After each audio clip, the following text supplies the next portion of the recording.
So he tries the drive impact bet there. Just very funky. Aesthetically, it looks beautiful, but it does. It's a very finicky scenario mechanically. So. Yeah. Oh, nice check. Nice conversion there to 50%. Nice check there with the crouching beating kick as well. He's looking to close out this round. He most certainly is. And that will be level 1. There it is. Wow. Juicy Joe making his presence known here in game 2. Again, you can't let Phenom just start snowballing, right? A lot of momentum will get there. That's what he needs for a reset. Once he puts you in the corner, could be another meaty fireball. He goes for the jump, and that is just a mix-up here. Goes with a position advantage. There's a throw. What's the Oki going to be? Plays it safe. Ah, he tried to interrupt. I'm not sure if that was a Shoryuken, though. That's something else. Definitely looked like something else. Trying to jump out of the corner as well. Perfect parries that goes on the ground and drive rushes in. Taking advantage of that whiff stand heavy punch. Oh, you trying to parry it up again? Give me that 20. There you go. Departure away, paying the respects, and here comes Lavushka. He can close the gap while Phenom holds the parry. Let's see what he does. He's in there. Good defense from Phenom. It was an awkward positioning on the screen to defend against that as well. Backs away here at the moment.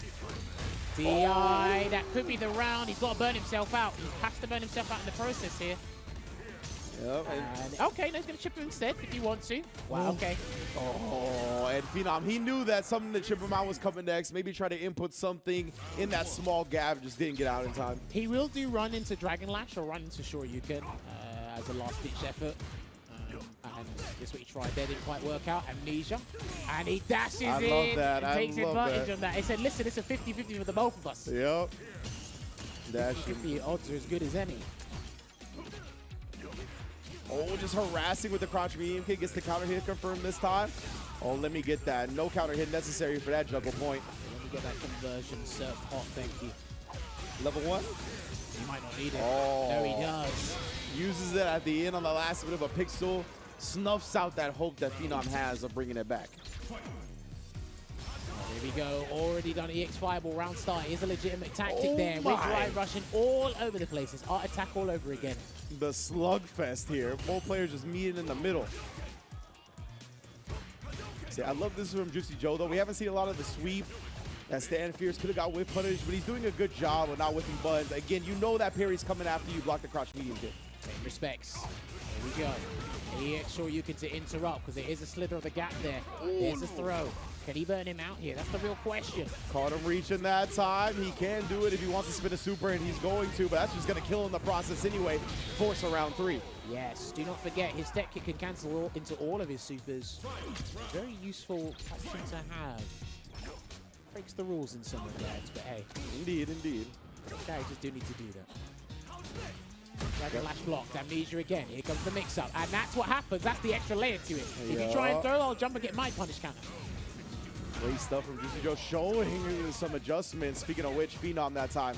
Preemptive, but enough with the crouch fierce to get him out of the teleport. All right, there we go. Placing him down here. Almost burnt out Juicy Joe. And trying to get the shin kick, but good interruption there with the jab.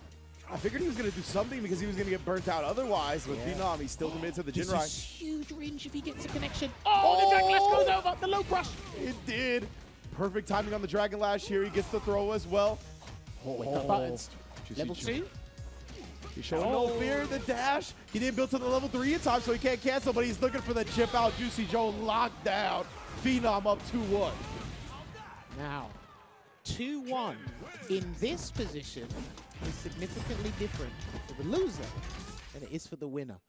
Juicy Joe still has the opportunity to turn things around and keep it to this one set alone at best. But again, Phenom never makes it easy for any of his opponents. Never, man. He's one of those players. Always in the game. There it is again. At C, yeah. There's a 5-frame window there, but you really have to pick specific options to get past the second hit. You don't really splurge more meter trying to interrupt that. Shout outs to Richard Wynn for that tech, by the way. He's the one that informed me about that. Shout outs. All right, there we go. And there's the throw bait. Gets the throw this time round. Successful in that regard. Thought he was going to do it again, but he tried the delayed jump there. Quite work out.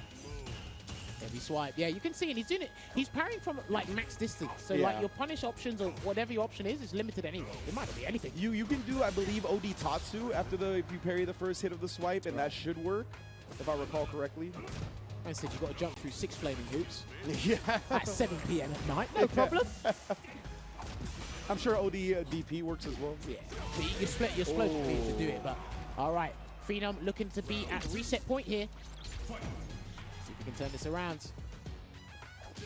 Sam medium punch just poking away, trying to get that range specific there, but he's got to watch out for the sweep as well. Juicy Joe's been pretty good with those. 5 minutes, Sand Fierce finds it's Mark, but trying to take his turn. Phenom willing to press on hit, and then another big throw bait. Chase him down, block on the meaty fireball as well. Can't afford to take any more risks in those scenarios.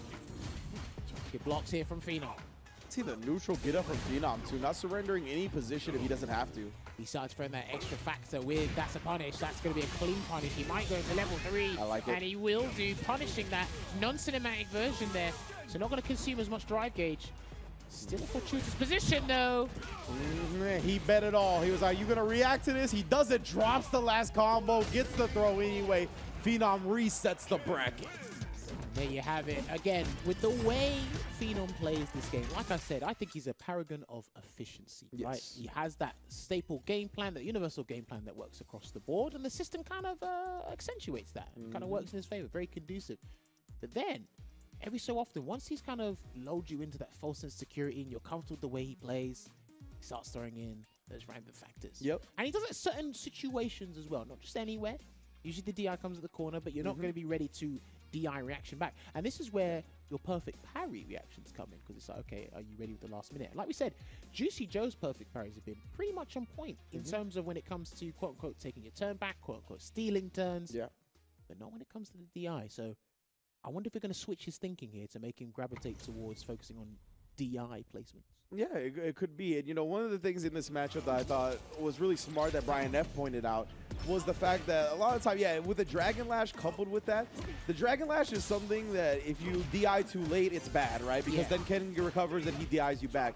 So maybe you should just be thinking about parry in general in this matchup a little bit more. But we'll see if Juicy Joe kind of starts tending his decisions towards that. Yeah, let's see what kind of adaptation he makes.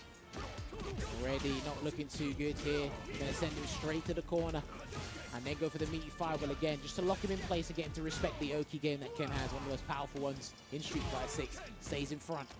Yeah, perfect timing on that DP right there, keeping Juicy Joe locked down in the corner here. He's making all the right reads, tries to bait out an amnesia, doesn't give it to him, but the tick throw bait will. He's running away with his range. He's not looking too good. We talked about it. Momentum, you can't let a Ken player like Phenom snowball out of control like this, because then that subsequent set is going to look nasty. I don't know how much mental stamina Juicy Joe has in these tournament environments, especially against someone like Phenom. I know these guys have, like, you know, incredibly elongated sets, like online anyway, but different kettle of fish here.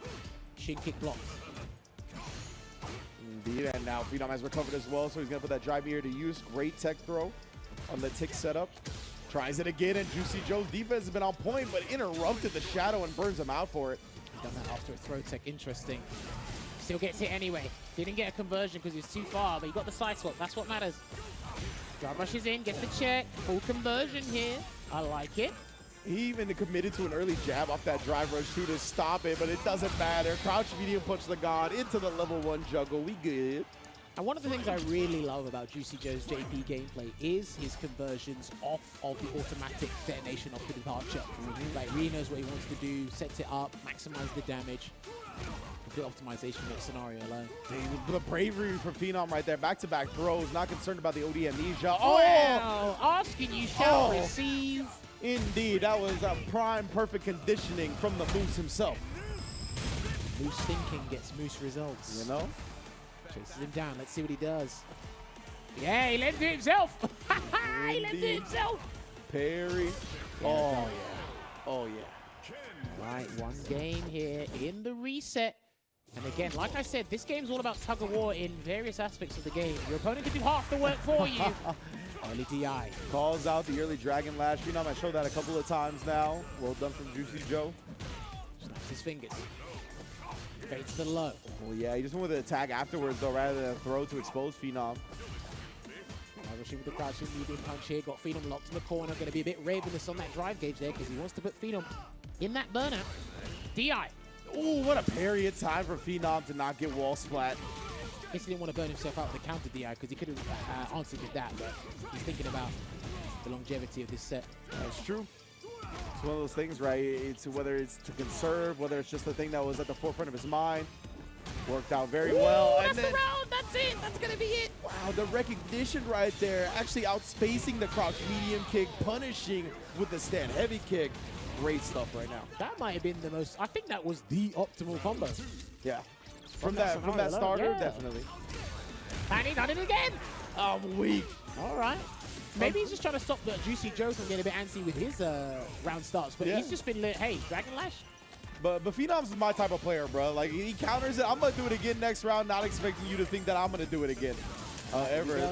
That's what Juicy Joe was looking for. He was also looking for the wake-up OD. Here comes the trial mode combo, and he did it. Now Phenom gets out of it, right? Juicy Joe, he was baiting again, seeing that Phenom was not discouraged from that first Dragon Lash counter. Why would he be discouraged from the OD counter? Oh, wow, wow, that actually traded as he committed to the low Jinrai kick? That was so weird. All right, throw again. Not looking too good here for Juicy Joe. Another tick throw set up here. He can't crack up the pressure. He needs to find another way out, and he does. Oh, and it was too far. He was too far. Phenom was mashing in the process. Oh, he actually gets the drive reversal into the level 2. How is Phenom going to weather the storm? He jumps back after blocking 1. That is how you escape. All about it, man. Slid it away. He slipped right back in. Oh, he drive it back. He burns himself out. Now you're susceptible to chip. Doesn't matter. The projectile closes it out. Your level 1 is not projectile invo, fam. You have to be very, very quick on the trigger for that to work. That was so unfortunate there for Juicy Joe. He got the counter hit. Crouching media kick too far to get the conversion, but good awareness there from Phenom just to mash sure you can through that. Yeah, exactly, right? It's like either I get hit and combo true or my DP comes out and it's my turn again. Just walking forward here. Dragon Lash again. This time it just came out, 10 seconds later. Yeah. And Juicy Joe still very hyper aware of that spacing right there, just completely out of it with punishing it. Again, though, on these hits, he knows that JP hits at certain ranges, gets these hits where he doesn't actually combo, so he's just letting the DPs rip. Dragon Lash there, try to check it and get a full conversion here. Phenom is actually throwing Juicy Joe off. Credit to him for trying to bait this stuff, though. That should be the round. Level 1. Yeah, I think he's trying to throw him off so he gets uncomfortable when he actually earns the OT scenarios here, Juicy Joe, with the Shoryukens, whether they be the light version or the X version. Oh, round start. Your own medicine, mate. Oh, yeah, indeed. The sweep from Juicy Joe. Now that he's trained Phenom not to just Dragon Lash in 99 seconds, he's starting to switch it up. Dude, my man's trying to expedite this whole set. Like, what's happening here? You got to go for a walk or something? And again, Phenom, yeah, he's just going to parry the second hit of it now. He's pretty confused, it seems like, about what to do after perfect parrying that first hit. Yeah, it's a very awkward scenario, but now that is not. Perfect parry on the crouch as well for the extension. He's been doing that a fair bit in this set and the previous encounter these guys had. So good perfect parry for the awareness there to try and attempt it the next time and get it. Oh. Take throw from Juicy Joe. That was smart. Yeah, he had frame advantage there, but he stole too many frames. Come on, grab jump. Oh, and he jumps forward for the punish. Phenom. So strong, bro. We get the corner carry off of it. The frame kill on the stand heavy kick goes through, willing to eat the projectile. It's fine. Lavushka's here. What's your choice, Phenom? Carry it out. Goes low. Couldn't get the full conversion, but going to push him away. Delay tech. Just back it away here at the moment. There's another crouching meeting kick. That does tickle damage. Only when it's a counter hit or more does it do more. I love the regular dash from Phenom right there. Tries to run step kick, recovers in time to not get punished. Oh, no. This is not looking too good. Send him away. He's chipped now. This should be checkmate if he gets this right. It should be checkmate. Be, okay. It should be, but I was so scared of the run DP from Ken, bro, getting past it. He does it. That is projectile invul as well if the DP gets out in time. So, man, that was the one thing I was scared of. Juicy Joe, though, stopping the bleeding for now. It is a 2-1 set. Phenom still in the driver's seat. Remember, there's 2 Ken players already qualified for the Cup, Kusanagi and Angry Bird. Phenom could be the 3rd one. Indeed. And I believe there's only 1 JP player qualified for the Cup. That's Dookie. Shout out Dookie, bro. All right, gets the jump light kick. Not enough hits done to get proper conversion here, though. Gets the snap kick and chases him down. Shin kick, frame trap. And like we said, counter hit. He gets the link off of that for the stand light kick. For pretty much any range, the low kick will connect DI, with. well spaced as well. Regardless, he had a reward. Punish kind of DI or wall splat, pick your poison. Oh, and yeah, the jabs right there. Even looked like a little hezzy on them to open them up. Protect, the audacity there. Generates a lot of space here. Puts him in burnout. We can still win this round here with Juicy Joe. Most definitely Phenom. He's just trying to weather the storm right now. He's leading on that life advantage he has. Jumps out now. He knows he can't get too low or it's going to get too scary. Actually needs to get pretty close. And he's got close. He's going to activate it off the target combo, as he's one to do. Oh, that's going to be the round. That's going to be huge. Down. He has to do this correctly. Oh, too much scaling. Way too much scaling. Oh, puts him on a pixel here. Can Phenom do it again?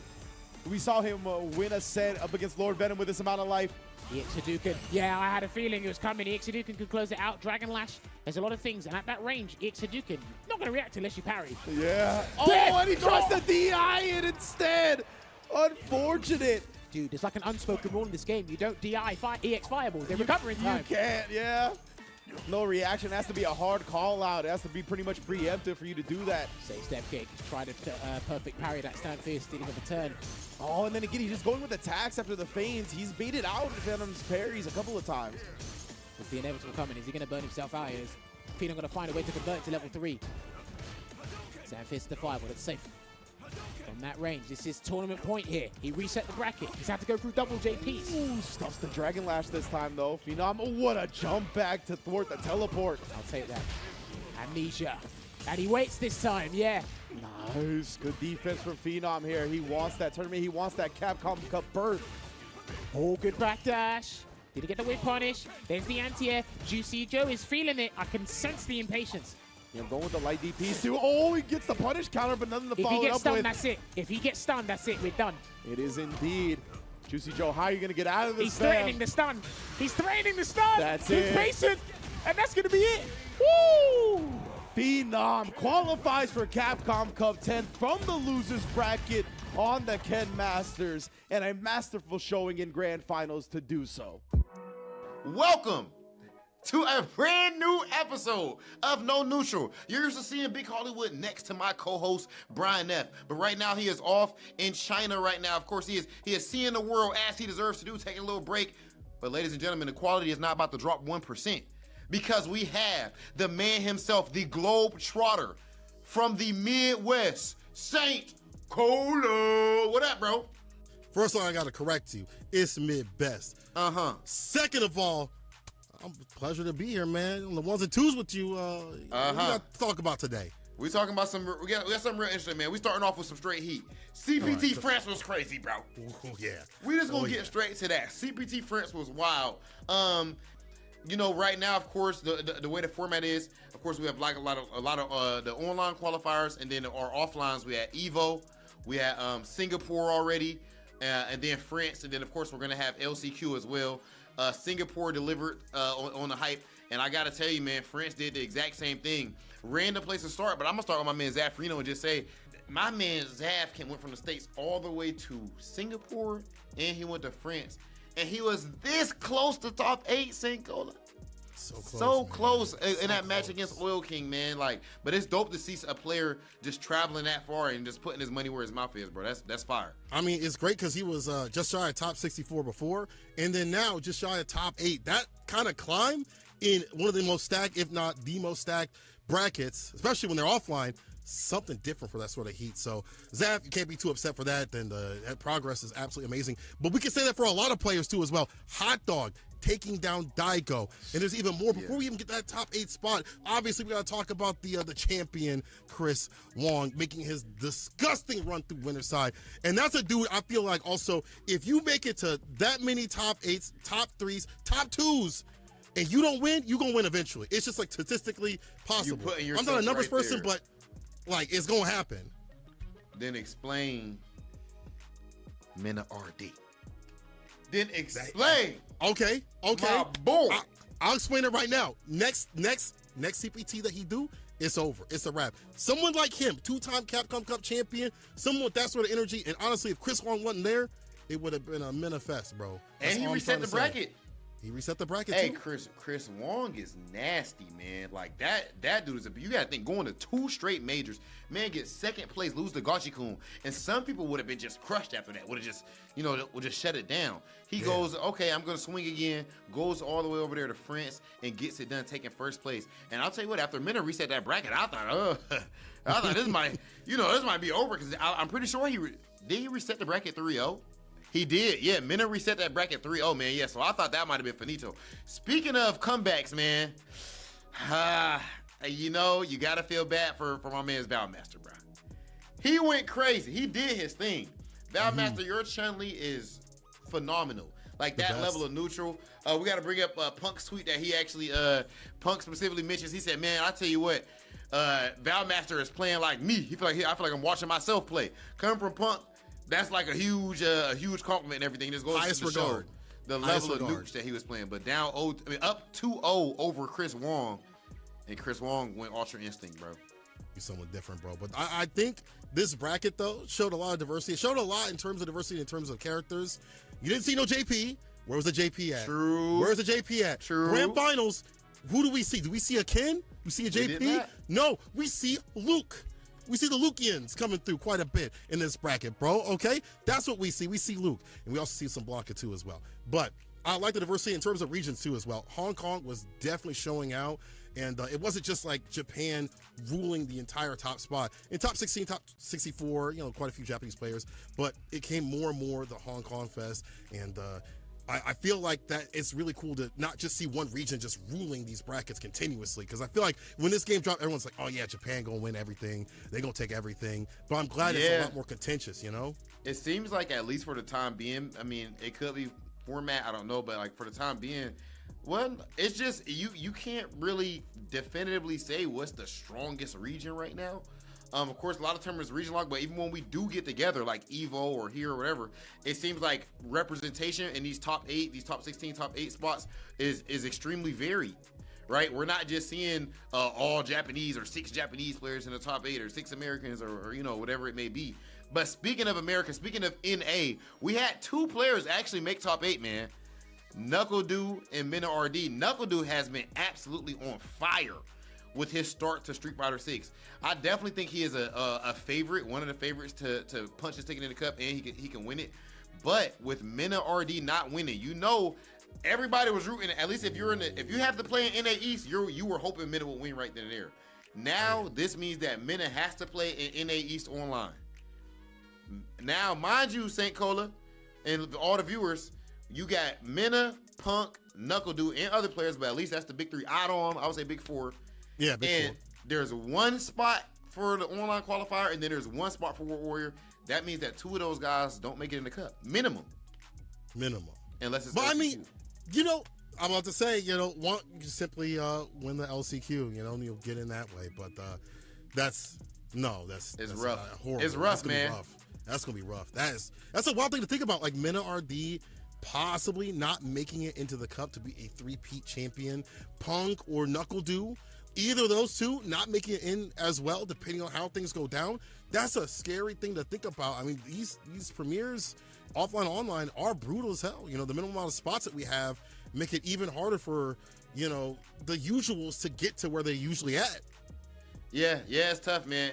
You know, I think that right now, especially with it being all or nothing, you make it to that grand final spot and you lose, that has to be just like just absolutely soul crushing right now. So, but again, to Chris Wong to be able to take it like that so far, I mean, can we really say for sure who's the best player in the world right now? We got to say is Mena, correct?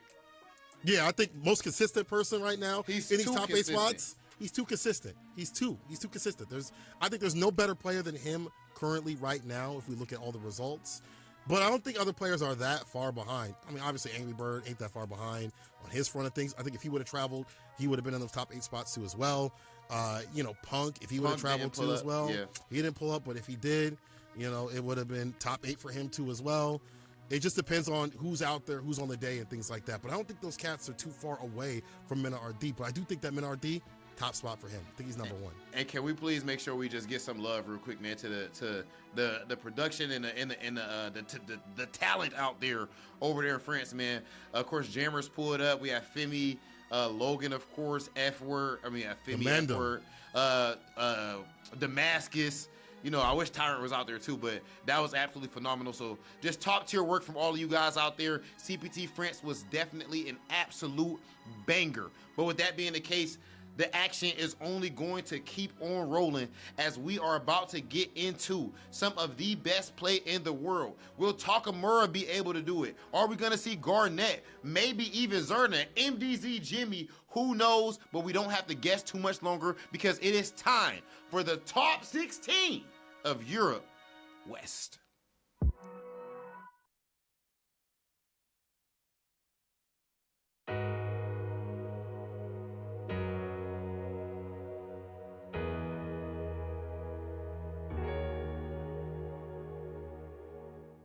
Objection!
Time to work, time to work. When inhaled, coriamyrtin blocks the gamma-aminobutyric acid receptors in the central nervous system, causing spasmodic muscle contractions. Master, it's a work of art! It's perfect! What to do with you now? So, shall we put him out of his misery?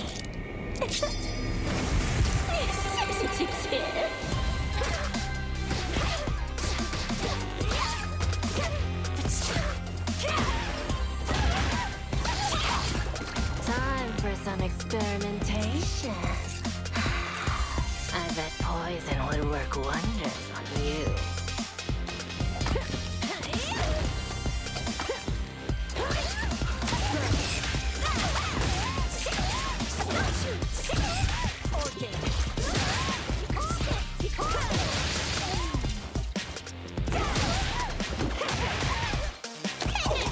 I wouldn't move if I were you.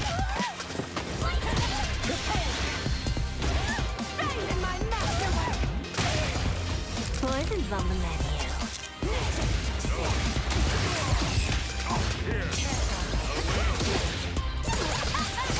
I'm finished with you.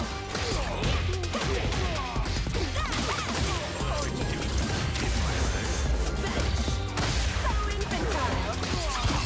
I have you. It's over.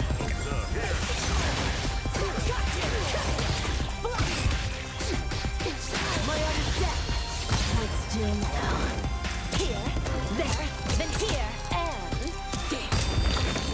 My magnum opus! Is my poison kicking in?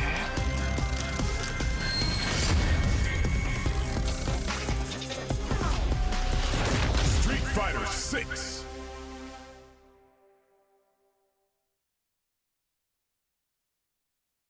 You're really making all of this by hand.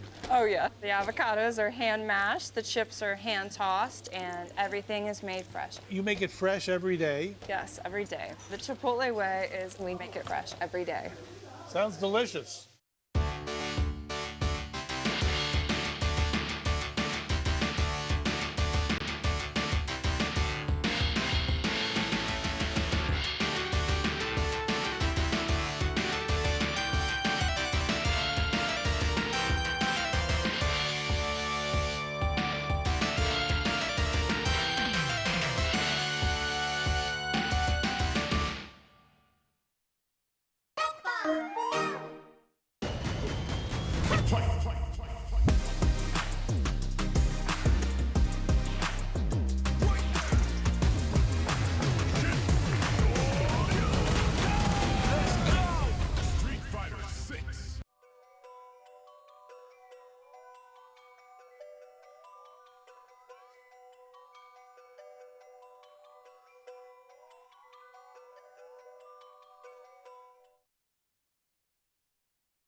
He was obsessed, you see, with finding an appropriate vessel for this power. Fight with all your heart! We are supporting Capcom Cup 10 with a total prize pool of over $2 million. It's showtime, baby! Guano takes it over Idol! All right, you ready? You don't want to miss it! Let him cook! Look at the damage! Look at that damage! Now's not the time for jokes. Your two-time Capcom Cup champion! It's Meta RD!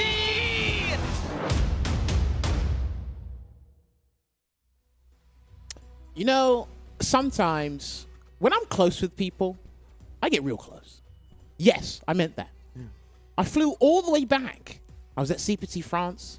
I hit up the boy Ringe and I said, you know what? Pull up. Let's commentate some Street Fighter. He said, I'm down. We are here with top 16 Western Europe this time round, and we're here to have a good time. Talk to me. How you feeling, Ringe? Not only that, Jammers, but I broke down on the way here in the middle of the night last night. Flat tire, you emergency landed the plane, picked me up, told me here, you're the best friend I've ever had, man. This guy. I appreciate He it. didn't tell me that part. I appreciate it. Okay, now that we're going to talk about that, before we get into this bracket, my flight got cancelled, then they rebooked it within 5 minutes. So I got a call saying, your flight's cancelled. I said, well, that's word? that. Yeah. And then they go, oh, we put you on That's what I'm saying another airline. Still got to travel 10 hours, though. And I said, all right, cool. okay. That's when I said, pull up. Let's do it. Right, we're in there. We're in there. So we back at it again. Yeah, after running it for the CPT last week, we're back with Europe West, as you said, for the top 16. And you already previewed a little bit of it for me off camera, and it sounds like it's going to be action-packed. So let's take a look at that bracket right now for you guys at home. They had over 150 combatants in here, but now we've withered it down to 16. And I'll tell you what, the best way to describe it, if you're part of our age demographic, sugar, spice, and everything nice is in this bracket. You've got some of the youngest competitors in the European region. You've got a married man in this region. Oh, that's what I'm talking about. You've got a lot of mirror matches be happening as well. But this is what the winners' top 16 is looking like right now. We've got a lot of new names here. We've got, I believe that's Kelly Pro, I believe. He's from Germany, going up against Ras. We've got Dox EXE, another German player, going up against Takamura. He is arguably one of the favorites, if not the favorite. We've got Yim Yams. I think he came under another alias on CFN before, but I think this is what his tournament name is. But that's what Shoryuken Sen God named him, Yim Yams. I understand. Well, he called me Jim Jams. That's and why. then he Yeah, just you pick it up. You pick it up what I'm putting down. You pick it up what I'm this putting is down. it, right? And he's going up against Geeko. That will be one of our mirror matches, and we'll get into that when we cross that bridge. And, of course, Garnet going up against Halibel. Halibel is a returning player from SF4. He skipped the SF5 era, but he's back. He's in full force here. But if we take a look at the lower bracket, the losers bracket, Ringe, talk to what we got down here. Let me see. We got Zerna up against Kezman to start off. We got Libro and Ronaldo Sui. It has like an exclamation point at the end. I got to really emphasize that when we get to that match. Raps and Gangyong? Gangryong? I think that's it. Yeah, I like the way you pronounce it, Gangryong. And Shu versus Fidan to end it. There we go here. So, again, there's actually a wide variety of characters here. Nice set of ingredients to give you the victory recipe. Spicy. Here. So you guys should be entertained from start to finish here as well. So do keep an eye out for this. Lots of tournament results in background, because I know certain people on the internet have been arguing with like non-existent people about how esports and tournament like results and whatnot should be done. Yeah. I caught a tail end of it, and I was just like, I can't believe these people are still arguing. Sometimes you got to engage the eggs with no tweets, you know, just to pass the time a little bit. Do you know more what? quickly. True, because sometimes, like I said last time me and Ringe are here, if you let someone toss, the mask will come off eventually. And the guy caved in and he revealed the mask as to what he meant. And he was talking about two people, which was pretty funny. And I was like, okay. So he doesn't watch CPT events. You know? At all. But no, we are here to have a good time here. Now, again, pleasure to be with my guy, Ringe here. So we will be setting up our first match here as well. But hey, we got to just double check with the guys, because these guys are playing for some prize money here. And, of course, it will be awarded to the top 4. What does first place get, Ringe? Oh, yes, $2,500, and the breakdown goes as follows. Second place with $1,200, third with $800, and fourth with $500. So you need to get into that upper echelon of results. Obviously, in this first round of matches, is going to be winners side top 16. The qualifiers get into winner side top 8, which is the winner's road to, of course, getting into that top 4. You can play the less matches. You'll just have to win that today and pretty much one match tomorrow as well. And you'll guarantee yourself in that prize pool. But of course, there is also the qualifying spot for Capcom Cup on the line, which includes a $2 million total prize pool. First place, get in the milli, Bangladesh in the building. You already know what it is. So, of course, that is what the most prestigious prize is. Of course, players are also playing for that top 4 prize pool as well. But everybody is aiming to qualify for Capcom Cup 10. That's what we be doing out here. And like I said, this would probably be one of the more volatile and explosive regions in terms of entertainment you guys will see here as well. We'll be setting up Match A momentarily for you guys. Just to give you guys a quick update here. Perfect. You know what? They've got it already set up here. So, Kelly Pro, I hope I pronounced it. I'm sure the production team will correct us throughout the show. Kelly Colley? He will be going up against Ras. Now, Kelly Pro, I believe he is. Shout-outs to Ritus, because God bless Ritus. He's 8 hours ahead of me. So I'm up at like 4 in the morning. I get a Discord message saying, are you sorted? Are you good for everything? I said, Ritus, I'm fine. Thank you very much for the help. And he actually did help because he gave me an interesting fact. Kelly Pro is the cousin of Semi28, the Ryu player that's been been pretty dominant in the German region. Semi couldn't enter the bracket today for work obligations. So I think the bracket should consider themselves pretty lucky. Absolutely. He's actually one of the most dominant Ryu players up here. Kelly Pro, he actually beat Zerna to qualify for top 16 winners, and I watched that at 4 in the morning, and luckily I'm in a room, shoved in a hotel where you can't hear me shouting. Zerna threw that one away because it was Kimberly versus Zangief, and he did the most Kimberly thing possible to lose. He had the life lead, one last hit, so he done run slide against Zangief on block. Good idea. Yeah. Very, very good idea. Quick trip to the skies, bro. Literally, and then the guy won after that. But this guy seems like a very solid Zangief player as well. He's been going up against Ras. Now, Ras, I've been incredibly impressed, and I've been watching him a little while. Now, he used to play boxer in SF5. Oh, wow. And then I started to put 2 and 2 together. There's actually a lot of tendencies boxer players will like in DJ. You could do turnaround punch or dash straight into V-skill. It would feint. He's got the feints there. He's got an annoying special poke, medium Sobat, light dash straight, high damage output as well, and powerful shimmy tools in this way. So I see the tendencies there. And I actually recommended to someone who used to play boxing in SF5. He plays Ken right now. Okay. I said, me and F4 said to him, you should stop playing Ken. It's just not you. And I said, if anything, you should be playing DJ.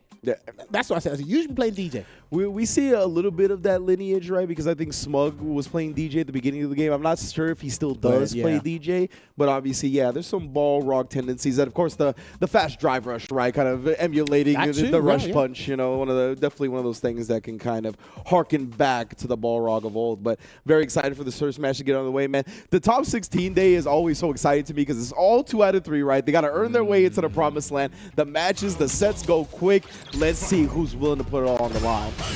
Ooh, that's what I'm talking about. That's how we start. 99-second drive rush, get perfect parry. All right, he's already in there. No drive rush cancel. There it is, though. And he's going to go into the lariat from the hell stab. Nearly burned himself out, but he's got himself in an ideal position. Now, I imagine Ras is going to do the drive rush and abuse it as much as possible just to gain space to get out of the corner. But he already got perfect parried off the back. His body splash. He might lose the round. Yeah, he tried to anti-air that a little bit too late on the splash. He knew that. We all knew. Okay. We all knew. We good. Find the SPD after the bear missed. What a time to jump, though. Right at the end. I think the reset was a bit too obvious because it was right at the end. But Ras has just been very active as well. Like, he's been swaying from full screen. Like you said, a lot of drive rushes with all the fireball. I like the feints being mixed in now, but he's just constantly doing something. Well, you can't necessarily rely on the heavy air slash. I think medium and EX are fine. He's got to worry about that as well. Wake up with the sway into heavy Sobat. Yeah, he's woke up with the sway, like, even when Zangief is away from doing Oki. So it's definitely a tool he's going to be looking to abuse more and more, just as that drive rush is. Well, he likes to abuse that drive rush jab a lot. He'll do delayed sway from that. He'll do the back roundhouse. He'll do a lot. Could have got a much bigger punish there. He probably could have won the round, actually. Most definitely. With that star, going to give Kelly Pro another chance here. Make his way in. Oh, stuff the drive rush, but we just pop off right after. Jackknife Maximum to break the pressure here. He's not afraid, and he's almost got level 3 here as well. But I think Ras is going to want to close this out without spending anything, and that might be it. No. He goes into level 2 here. He's going to do the whole Cyclone Lariat. Interesting. And he's going to go level 1. He wants the Oki. Okay. He's not going to get the drive gauge back, though. Yeah. Yeah, unfortunate. Oh, perfectly timed on the drive impact. No Sobats for you. Now, here's the interesting thing. The Sobat and the drive impact basically came out at the same time. If that was a reaction to the DI, he would have cancelled to level 3. Yeah, because exactly. he didn't know if it was going to be blocked. So he's not going to cancel into it. Another parry right off the side. Yeah, looking good in a side switch with the drive rush knee. All right, Kelly Pro's on a flex, Brethren. What? This guy's come to play. Yeah. Baited. Oh, that would have been so much more bigger. Another jackknife maximum there from Raz. He's been very explosive and unconventional today. Yeah, I like that Raz adjustment right there. Going with the drive rush throw. You've gotten your drive rush perfect parried a couple of times, so good adjustment. Okay, feints again. Drive rushes in. Now he's going to try and put him in the corner. He can stun him as well. It could almost be a free stun. He's got that armored ability, but he's going to lose that. Yeah, Kelly Pro's been timing these jumps well, catching the sway this time. Ooh, drive gauge is back, but ends up catching him flinching on the frame trap. Good block of the headbutt, but he tried to challenge. That's +4 and block. So he got his medium punch in. That's going to put Kelly Pro at match point. What a turnaround here. Already, the set could be over with just one more round. And I don't know how much experience this region has against Zangief in general, especially against a solid Zangief player. They've come here to play. Good throw tech. Huge throw tech, honestly, especially with Raz probably wanting a back throw. That was fortunate for Raz, unfortunate for Kelly. It's plus there. And again, he hasn't really been able to land big damaging combos, really get that momentum going here. Raz. And he's drive rushed into his danger again. Why did you not do SPD? Oh, yeah, I have to imagine whatever he inputted just didn't come out. Unfortunate drop for Kelly. He's still in a good position here, Rinch, though. Oh, yeah, most def. Raz, though, like, this is the time you need to make something to happen, though. You have a fortunate drop go your way. You got the corner. Do something with it. He's clocked. Okay. Yeah, he's starting to abuse throws a bit more now. And if he gets... Oh, the big jump. Yeah, he's going to burn him out. He's got to do the jackhammer. Yes. Yeah, I like that. I'm like, who's next? That's got a lot of damage. It did. In the corner as well, straight stand, light kick, drive impact. Let him think about it for a second. 2-0, Kelly Pro. Dude. He started... Kelly Pro. Thank okay, you very making much. production. So, he started the set with an SPD, and he ends the set with an SPD. I tell you what, man. This guy has come here to play. He was under my radar. Now he's put on it. That's why a certain radar on an anime show works. He's on the radar now. That's why we have to outsource it to the technical side of things, right? When we can't see it with our own raw human eyes. But yeah, that was a Geef player through and through. When you start the set with that SPD and you end it with one, definitely good stuff to Kali Pro. We're going to see him tomorrow in top 8 winner side. Next up is going to be a banger of a set, I'm anticipating at least. .exe going up against Takamura. Yeah, we will get to that shortly. So shout outs to .exe, man. He's come back and played because obviously I think he is still in university studying. He's been to the UK a couple of times for versus fighting. I can't remember where else he's been in Europe to travel as well. In SF5, he was actually the first jury player to win a tournament with the character. I think this is back in early season 1, season 2 days. And obviously the character picked up from there. Very passionate about the character. I think he's similar to me in Poison. You put Poison in a fighting game, I'll play the fighting game. I think he's the same thing with jury. Like, he's a jury aficionado through and through. Takamura, again, known introductions needed. He's the favorite to win the tournament. He couldn't attend CPT France last week for personal reasons. However, what he did say was, I am preparing for this. And when he goes into Batman mode, you know what's up. And he always likes to bring something to the table, something new. Exactly. Now, Akuma's not here yet. He's going to get his full roster when Akuma drops. That'd probably be much more creative for him as a player. Very dangerous. But the $1 million question for me and Takamura right now is, who is going to be the closest person to give him a hard time in his bracket? I think the guy already answered my question. I think it was Kylie Pro. It might have been him. The rest of the bracket, we'll cross that bridge when we get to it. But that Zangief player could cause a bit of trouble. You know, and we do have a comment from .exe, so maybe he's got something to say about this set with Takamura. Takamura is not going to be an easy opponent, but I believe I can win if I focus enough and believe in myself. That's where it all starts, right? Yes. Focus and confidence in oneself. So he's got the right mindset going into this. Obviously, he knows Takamura, as you said, the favorite to win the whole tournament. He's earned the respect of his region and the world beyond. And, man, I can't believe he's only 23. Like, it feels like he's been around for so long now. Mena's only 23. It feels like he's been around forever. It's wild how young some of these players got a lot of success. So the production team, I was talking about it with them as well. I said, look, they're in their early 20s, right? But if I told you they've been fighting games the last 8 to 10 years, you would think they're the seasoned veterans like you see in the NBA. You literally think that's what you associate to us. But these guys have been doing really well. Now, .exe, he actually beat Ryan Hart to qualify. Top 16 winners. It was a nail-biting set. Ryan did a combo. Shouts to Ryan Hart, by the way. He was actually a really big reason as why you saw us two at Gamers 8. Big facts. Big facts. He did a combo into level 1, which left .exe with a pixel of health. Did you want to know how Ryan lost? Drive rush down medium kick. Oh. So .exe took the risk. And he did it on. Yeah. Okay. Wow. Ryan did a combo that was in. It was optimal because he was in burnout, so he couldn't Yeah. do anything else. And in burnout, you want to make the combo as long as possible. Yeah. And just left him with a speck of health, and then he took the game. And Ryan does use Ken as well, so he's had a little bit of Ken experience prior. But warmed now up in this matchup. Exactly. Let's get it though. .exe and Takamura again, winners quarterfinals, first to 2. And whoa, I don't know if that was like a whiff punish attempt gone wrong. Don't worry, or I believe in my whiff DBs. It's fine. I guess so. All right, gonna go for the triple flash kicks, put him in the corner already. Not looking too good off the bat here for EXE. Yeah, Takamura just having his way with him right now. Doesn't confirm into the low Jinrai, but he'll take the throw afterwards. Just harassed with it. He's left on a pixel. This would be a comeback of all comebacks, and we're not getting that today. Oh, there you go, opening it up there with the perfect. You literally handed the opportunity on a platter there for Takamura, and he said, thank you, I will gobble that up. Already where I love that. Yeah, the walk-up throw after the overhead. And, of course, Ken's back throw puts you into the corner from so far away. Legacy, baby. Gotta get the parry there as well, but now we have EXE picking things up here. Applies that pressure. That looked negative and blocked at that range there, but gets a throw. And another one. And I got to say, shout out to Tasty Steve with the tumble noise in the back throw from Ken during SFL.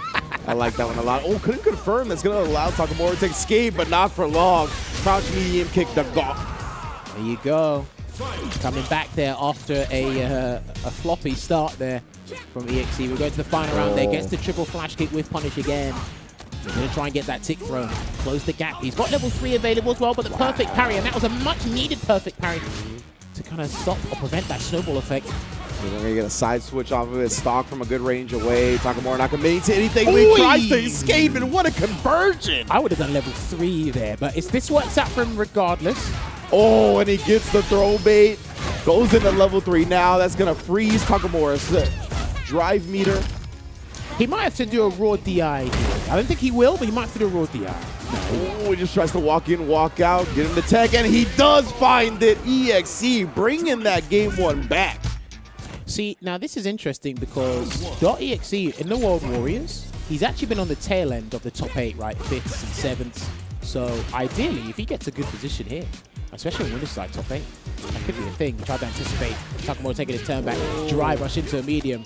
That is one of the most potent things Yuri will possess in her toolset throughout the game's lifespan. Yeah, beautiful timing on that crouch jab right there. Caught Takamura waking up with a button, but counter hit him.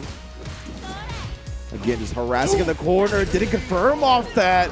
And the scramble leads to .exe on set point. Dude, after that disastrous round start at the beginning, he's turned this round completely. Put himself in pole position here, but Takamura not going down without a fight. Run tucks you straight to the corner, and that's fine. That's completely fine on both ends.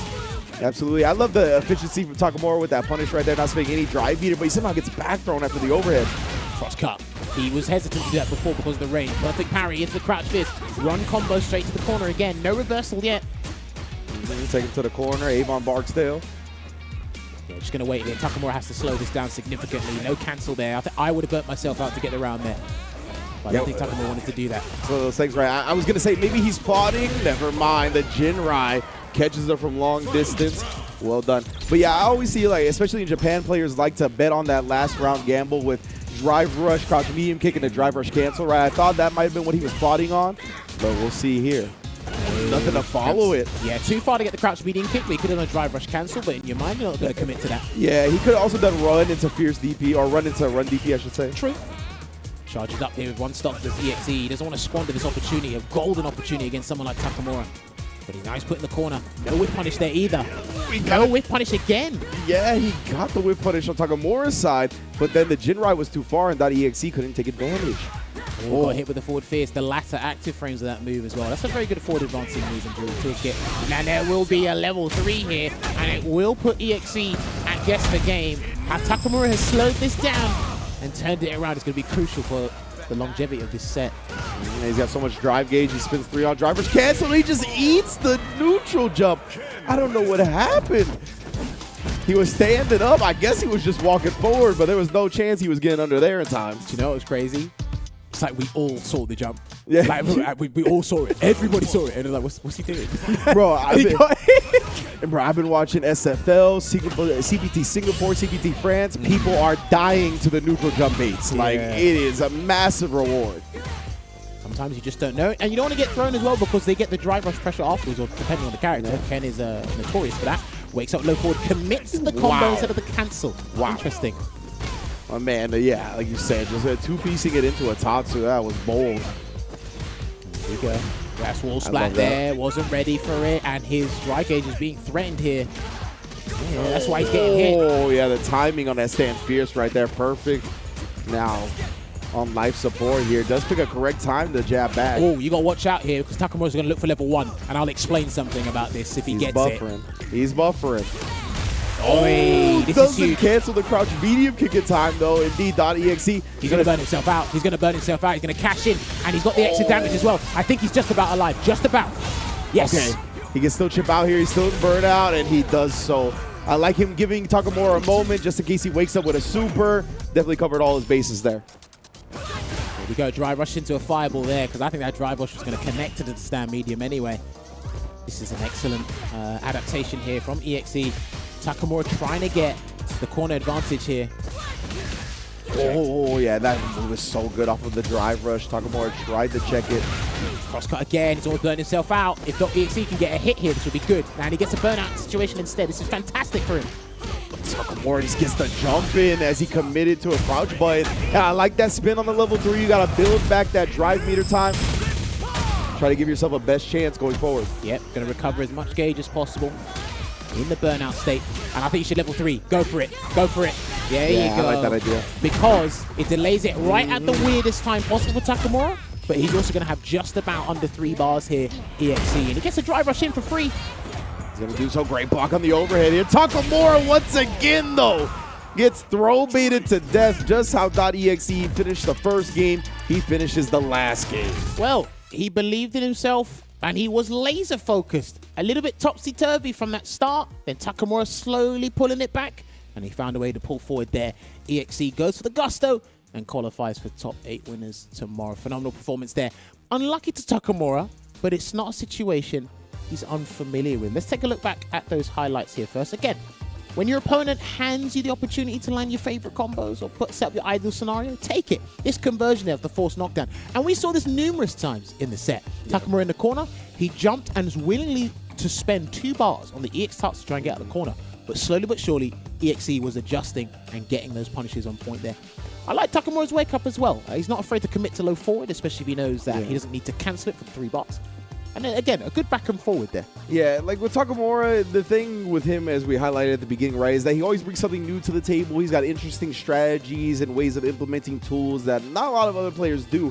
And I feel like that kind of came back to bite him a little bit in this set, because we saw him kind of committing to Jinrais off these crouch medium kick whiff punishes from ranges that the Jinrai wasn't actually going to connect from. And I just felt like he left some damage on the table in some key instances. And of course, just the throw baits working out so well. Definitely big ups to .exe and the way he ran offense. And I like, just quickly before we get back onto this, I like the way that .exe took advantage of Takamura's drive gauge scenarios, right? Because again, you're able to control not only your resources, but your opponent's resources as well. So he kind of kept him, he prolonged the situation of being in burnout. He put him in burnout situations and really made Takamura uncomfortable in a lot of them. And he made him pay for doing those OD Tatsus out of the corner, right? It's like, it always felt like once he did that, he ended up losing the next sequence after as well, or at least having to block something from Jury. Subsequent sequence, so not only do you lose 2 bars for doing the OD Tatsu, but then you're losing a bar because you're blocking a next sequence, right? It just kind of felt like it was a downhill slope on the drive gauge when he would do that and get DP'd for it. Some of the stuff in this game, I've really been delving into how people steal drive stocks from the opponent and how they set it up. And we're actually going to see that in our next match here. However, 2 Germans are in the top 8 winners side here. Looks like that German World Warrior is coming to fruition really well. Because remember, they do have their own separate World Warrior League. But now we have another chance for a German to enter, because all of the top 16 winners side, there is 1 German featured in those brackets. And we will be setting up this next one, which will be our first mirror of the day. Should be a Cami mirror indeed, where we have Geeko going up against Yim Yams. That's right, it's Yim Yams, not Jim Jams. Shouts to Sengan. But yes, both of these guys are sponsored. Desire for Geeko, that is an Italian esports team there. They picked him up earlier this year. Yeah, big ups to Geeko. Props to him as well. Because he was qualified for Capcom Cup last year for SF5. That's right. And he sticks tried and true with Cami. But then Yim Yams, I'm familiar with him, but he's sponsored by Core Gamer Chief. Yeah, I bet you are, Jim Jams. Yeah, I'm very unfamiliar. But he plays Cami as well. I'm not sure if he had another alias before. And then played under that, but he is here, and he's here for a reason. Now, I believe Yes, Yim Yams beat Random. The Oh, non-player. really? Yeah. Wow. So Random's not in the top 16. Like, What? yeah, no, trust me. Random's had a little bit of an issue. He's been learning other characters and whatnot. I'm but very the guys surprised here, about that. They've been giving him a hard time. But yeah, no. Yeah. We're going to see a Cammy mirror here. Now, one thing I was looking into with Cammy was, so Stan Roundhouse consumes the most drive gauge of a stock. It takes off 2/3 basically. Yeah, yeah. But there's also redonkulous. there's also a weird spacing trap she does. Stand roundhouse, then she does the forward hard kick that pulls her back. Oh, now if she gets a okay. punish counter, that Yeah. takes off 1 drive stock. So now you lost a bar and 2/3. And then she has CA. Yeah. She's taking nearly 4 games off you. I'm like, this is insane. Yeah, I saw Angry Bird do that this past week of SFL to, I think, DCQ. He did stand heavy kick and then did crouch jab as he tried to jab punish it. And it was like just outside the range. Yeah, these spacing traps are next level, bro. Especially with the drive gauge system. Right, but yeah. Let's see how these guys go. So yeah, Geeko's been doing pretty decently in the World Warriors as well, I Okay. believe. Nicely spaced dive kick. Already got a burnout for Geeko as well. See if Yams can take advantage. Just jumps out of it, but as soon as she lands, it's not your turn. Crouch medium kick was there with the driver's cancel behind it. Pushing her towards the corner. Is the impact coming? Not just Quite. yet. Geeko's in the one in burnout here, so he's trying to avoid it. Yim Yams, can he get it though? Pierce. Oh, yeah. And a wall splat, no stun. So just a slight miscalculation wow. of timing. Gets out of there though. Yeah, that definitely threw it. It felt like Yim Yam's off. He was expecting a stun. Ended up getting that airborne wall splat. Not ready for it. Oh, punish counter. I guess he tried to parry right after that dive kick. Got punished for it heavily. Right. Fantastic start here for Yim Yams at the moment. Yeah, I like that idea when you get like a higher dive kick to try to parry immediately after. Definitely a cute idea, just unfortunate execution error on that dive kick. Meaty back medium punch on the drive rush there, working out for Yim Yams here. Geeko not really comfortable with his own character, and Sengan, when I spoke to him, he thinks his character's top 2. He's got a lot of the tools to do so. Okay. Forward throw. Definitely think she is. Oh, that was punishable. That was hella punishable. Yeah, there was no spacing trap on that one, fam. I think he just delayed the jab because he wasn't expecting it. That should be the round. That's it. Yeah, level 3. And give me that double drive rush cancel. Yim Yams with the first game. You know, it's very interesting to hear Shoryu Sengan have that top 2 opinion on the character. I think the character's quite strong as well. I think I recently saw Punk say that she has a tough game plan to carry out effectively throughout a whole tournament, which has given me something to chew on a little bit. Definitely something I've been thinking about. So that's a perspective we'll elaborate on later. Let's see right now. Yim Yam's off to another fine start here. Geeko just hasn't been able to like continue his game or start his game, to be honest with you. He's just been struggling to kind of match Yim Yams in the neutral. Oh, yeah, no hooligan shenanigans here. Yim Yams really seems ready for the mirror, honestly. More so than Geeko so far, but Geeko got the corner now. Let's see if he can do something with it. Backdashes off to the roundhouse though. Takes away the drive stock. That should have been punished, but they looked a bit too far. Gets the conversion into the EX spiral arrow. He's playing fantastic. He's playing out of his mind. Yeah, he's playing super well. I like that neutral jump. Oh, no, but again, the dive kick comes in. Geeko tries. This thing gets put in the blender. That should be it. Yeah, gyro drive smasher taking that round and putting Yim Yams at match point. There's a reason this guy beat Random to get to the top 16 winners, and he looks like he's about to book his place. Top 8 winners side, unless Geeko has something to say about it. Yeah, for those unfamiliar with Random, like you said, very strong player out of the EU. That plays really well in ICFC and all kinds of stuff, all the reversal weeklies that he would enter. He's been doing knee back medium punch. I've got to look into that, man. He's comfortable doing that, especially with the hitbox he's got as well. So looking good here. I haven't seen Geeko do a reversal yet. Oh, that was cute. Yeah. Little air tech reset action. Dude, if he gets hit now, dive kick, so side swap here, yeah, with the hooligan. Geeko did use the OD dive kick though, so he burned himself out in the process. Doesn't want to get too thirsty, too predictable with the pressure in the corner, but he's allowed Yim Yams to get out. Yeah, no cancellation into the light spin knuckle though when he does stand fierce there. Yim Yams on a burnout opponent. And then again, look at that well-spaced dive kicks here from Yim Yams. Gets the conversion. I think he's going to go for it. No, he doesn't. Yeah, that definitely could have been the kill and the set. Blocks, that's negative, but is safe on block here. Burn himself out because he tried to parry. And we're almost at a checkmate unless you react to level 3, my friend. He's got a level 3, and that is going to be the round. That will be the round. Oh, yeah, most definitely will be. Normal in the special in the CEA, no chance you live in that time. Yim Yams, he had a chance to close it out. If we saw a drive rush confirm, it definitely would have been the set. Let's see if Geeko can make the most out of a second life.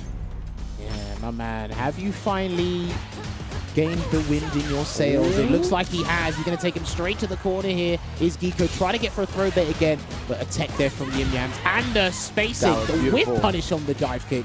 Yeah, really starting to catch on to Yim Yam's dive kick habits, his timings. That was a great backdash. Now, look, even running the offense. Really Already got him. That was the perfect time to do it. The Kami players only bring it out once, and they will splurge the meter on that scenario. They will throw you. They will drive rush in and do quick swing knuckle to go right up your backside and go, gotcha. Exactly.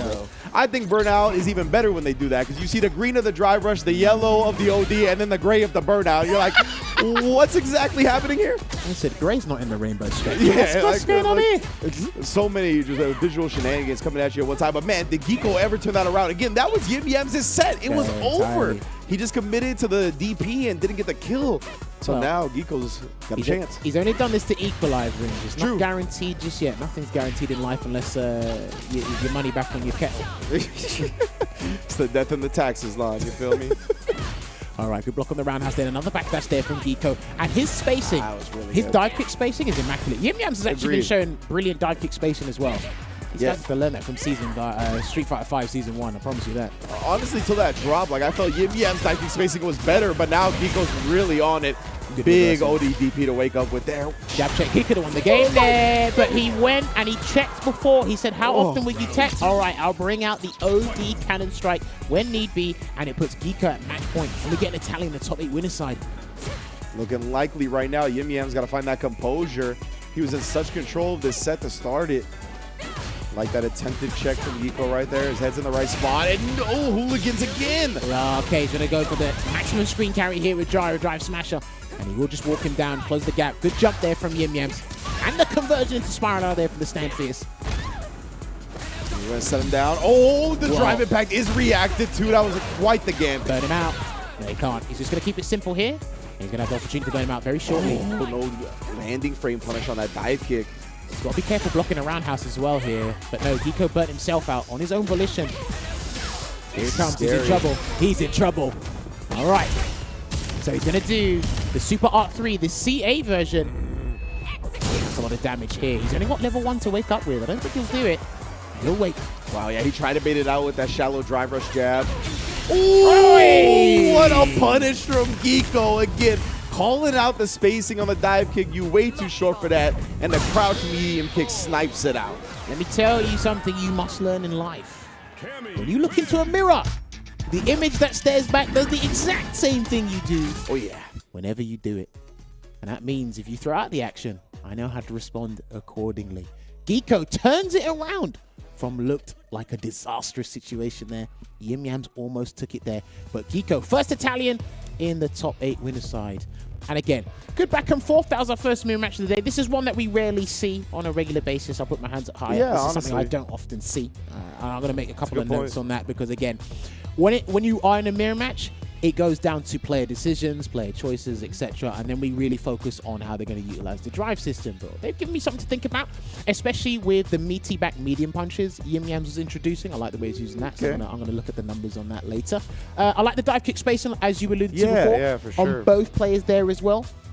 I think the real turnaround for me was when Geeko landed at level 3, when it was about to be like do the curtain call. Yeah. As soon as it was curtain call, he's on level 3, got that round back, and then he started to gain the wind in his sails and regain momentum. And then that perfect kind of amplified or accentuated that confidence coming back in that scenario. I love that DP there against the hooligan. Yeah, you don't want to take the mick out of you in that scenario. So that was really strong. Yeah.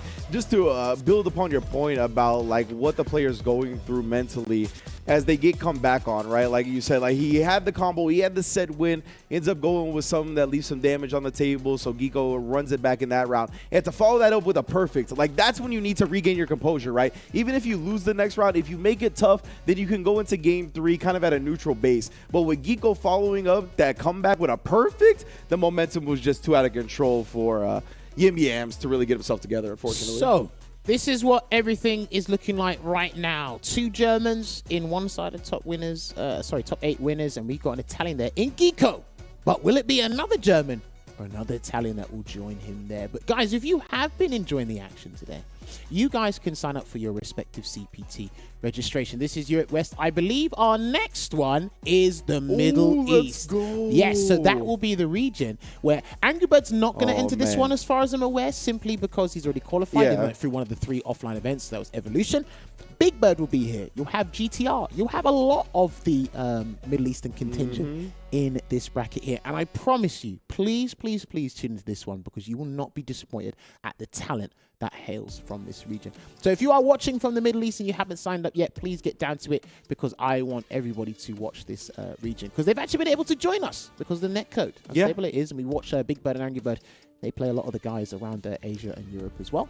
So I want you guys to definitely get a highlight on these guys here, but as well. And, you know, one of the MOs for the Birds coming into Street Fighter 6 was to grow the Middle Eastern scene, right, in the UAE and beyond. And so they've been doing a whole lot of work out there, grinding with different players to level up the scene in general, and they've done a fantastic job. You are going to get a hell of a show on November 18th and 19th. But, of course, after that is going to be Asia, Southeast, and then Japan on December 2nd. What a way to ring in the holidays, baby, with the online premiere of the Japanese region.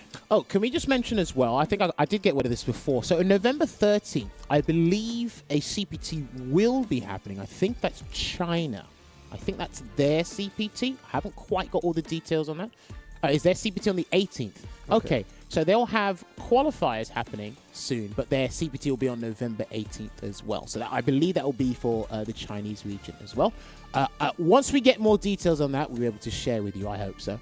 But yeah, do keep an eye out for that as well, because again, we need players from all regions to join us. You know what I got details on? Talk to me. That carne asada at Chipotle, homie. You know what I'm saying? It's back on the grill. Get it now. Chipotle, of course, partnering with Capcom for this first year of Street Fighter 6. It's a beautiful thing. Download the app. Order some carne asada while it's back on the grill. You know you want to. Looking at that plate, I haven't eaten in hours. I'm hungry. We need to get to break, and somebody needs to give me some food. All right. Ladies and gentlemen, as he heard it, what the boss says goes. So we're going to take a 5-minute break. When we come back, it'll be SYG Garnet going up against Hallibell. See you in a bit. Chipotle's carne asada is back. It's our most tender cuts of steak, grilled and seasoned with cumin, oregano, and coriander. Finished with fresh lime and hand-chopped cilantro. Carne asada. This is our best steak ever. Let's get this mission started. is your Capcom He is your 2018 champion. We got more Street Fighter League. I know you can smell the tension in the air. We back in the field, back. We ready, it's time. Ooh, punish counter. Inside of the huddle, you know that I grind. A dangerous smile, a weapon of choice from pushing the line. Season after season, it's only gotten better. Big Bird in trouble. My end game is number one. Bet it all, give me my cash. Supreme game, can't stop it. Take off like a rocket. Bring it back, don't bend mine. I'm the one now, you can't hide. What an upset. What an upset. Fight with all your heart. This is our moment. Nobody saw this happening. I dare you to find me better Street Fighter. It's time to rise. This is our moment. This is our time. The time is now. It's time to rise. It's unprecedented and unpredictable. It only gets better. All or nothing! Straight to the This is a different Chris CCH. I don't know who this young man is. We ready whenever. The world is watching. The time is now. No other option. No other way. Play to win the way that we play. My man looks so happy. In front of the pack. Leading the way. It's time to reign. Angry Bird's momentum, his speed in general, is so hard to keep up. Into the bottom, ain't nothing to fear. We running the game. NRD taking it down defensively against the biggest sprint that we've seen thus far. This is the hardest season of Street Fighter League ever. Doing it for the time. history in the making. This is our moment. Yeah, this is our time. This kid is ridiculous. This kid is ridiculous. This is our moment. This is our time. He gives a kiss to the audience. I love that. With this fight, full fight. Execute.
If you try to stop me, then you're gonna pay the price. All them late nights finally paid nights. Awake in my dreams, but you could call me the greatest of all time. Yeah, I'm focused. You know how bad I want this. I'm giving it my all. Never thought this moment is golden. I control it. All eyes on me. I see I'm watching. Once I'm locked in, ain't no way that I'm stopping. Clocked in. It's time to put in work. Go berserk.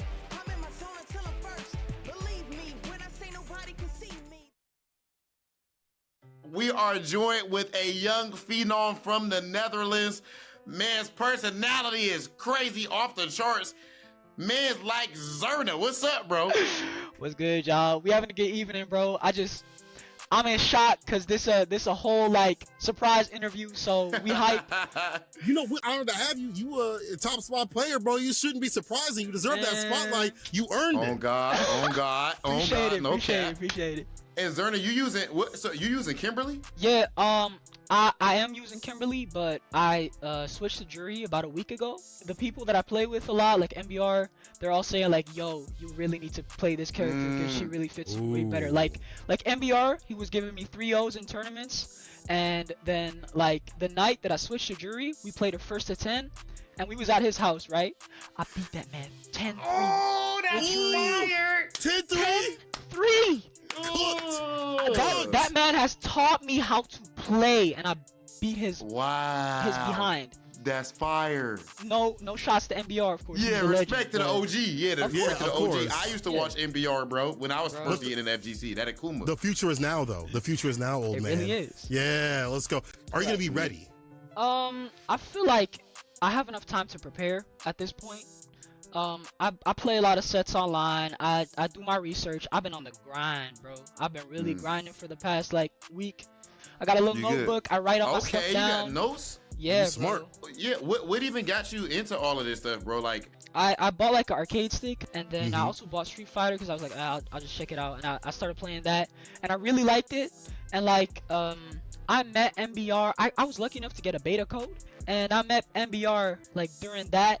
And then what he would do is he would host like offline meets, and we play SF5 together, and they would just like teach me how to play neutral type stuff. Yeah, then the game came out and we started playing, and I started cooking up with Kimberly. Yeah, but that's I was enjoying the game for like a year, SF5, and then the beta popped, and then we just started talking with each other, and they really taught me how to play. In the past few months, I've been learning how to play neutral, and it's working out pretty well. You evolving quick. I like to hear that. I'm a little kid, bro. We got that little quick learning type stuff, bro. Right, y'all ain't got no taxes to deal with. Y'all ain't gotta worry about your back hurting, bro. Must be nice. I'm sitting here 36 years old, and I'm worried about going to bed at 9 p.m., bro. Damn. 36. You went to school with a dinosaur, bro? Dang. That's Rob, you ain't that farther off from me. I just pushing turned 30. 40, bro. Yeah, exactly. I just turned 30, my boy. Rob, you pushing a I wheelchair in a just turned 30 second. this year. Yeah. Yo, I gotta say, listen, bro. Like before we even close out, of course, good luck this weekend. But Thank bro, whatever it is, bro, you need to be doing content and everything, man. Because your personality is crazy. I wouldn't even just cap to say that to you, bro. Like you just naturally got that, bro. Like you mad entertaining to talk to and listen to, bro. So you mad funny. So yeah, all respect to the Kimberly extraordinaire, and of course now man is rocking with Jury as well. Hopefully he's not a creepy foot guy like just a kid. Man's like Zerna. Appreciate you, dog. Good luck this weekend, bro. Thank you very much. Bro, why were they doing St. Cola like Kevin Hart did Don Cheadle? That was crazy. He said, I'm sorry. Yeah. Like, you ain't sorry. We know what that damn man. I saw the way Rob TV said damn. Hey, but I do want to give props to Zerna for such a young man. He had the composure to say behind instead of as we call it. Yeah, exactly. Got the decorum. I like that. He's young. Got a bright future ahead of you, my man. I do have to go against the notebook though. Oh, you don't think? Look, that? I watch almost everything in Europe. That notebook, you didn't look at it when you lost to Cali Pro earlier. Ooh, and he's good. And He's he good. don't even get a chance at his run back today. He's gonna have to earn his way in the top 8 because Cali Pro already there. But hey, let's take a look at the bracket once again, just to let you guys refresh your memory. The Cali Pro is going up against .exe there in the winner's side. That will be an all-German affair.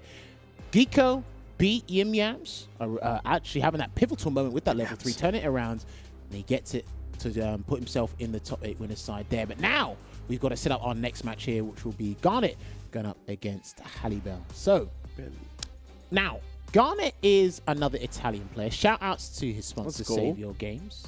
We saw these guys. I actually worked with them to do a English broadcast for SF5. I think it was last year, I believe. Shouts to those guys as well. And the Italians, they're not spoken about enough because they are a very small community, but they have a very condensed player base and they're strong. But on the global stage, they're not spoken about enough. Now, Garnet actually used to play Fang in Street Fighter 5. Now he's playing a character with a little bit more firepower, no pun intended, with Dalsim. And I don't know if you've noticed, when you looked at this roster, there's a lack of JP in this region. There is. However, Garnet's got a pocket JP. And I've only seen him pull out the pocket JP against Chem players, which is what GG Halibel is. I don't know if he's going to do it here because it's first to 2. And his Dalsim is one of the better Dalsim players we have in the European region. I love the things that he does. But he wants to put himself in the most conducive scenario possible to help continue to put Italy on the map, because Giko helped that by being in the finals for Street Fighter 5 at Capcom Cup last year. And SYN Garnet, or SYG Garnet, I should say, sorry. He's in a very good position to do that. Now, GG Halibel hasn't lost a set today, I believe. So he's actually on a good streak. He does stream as well.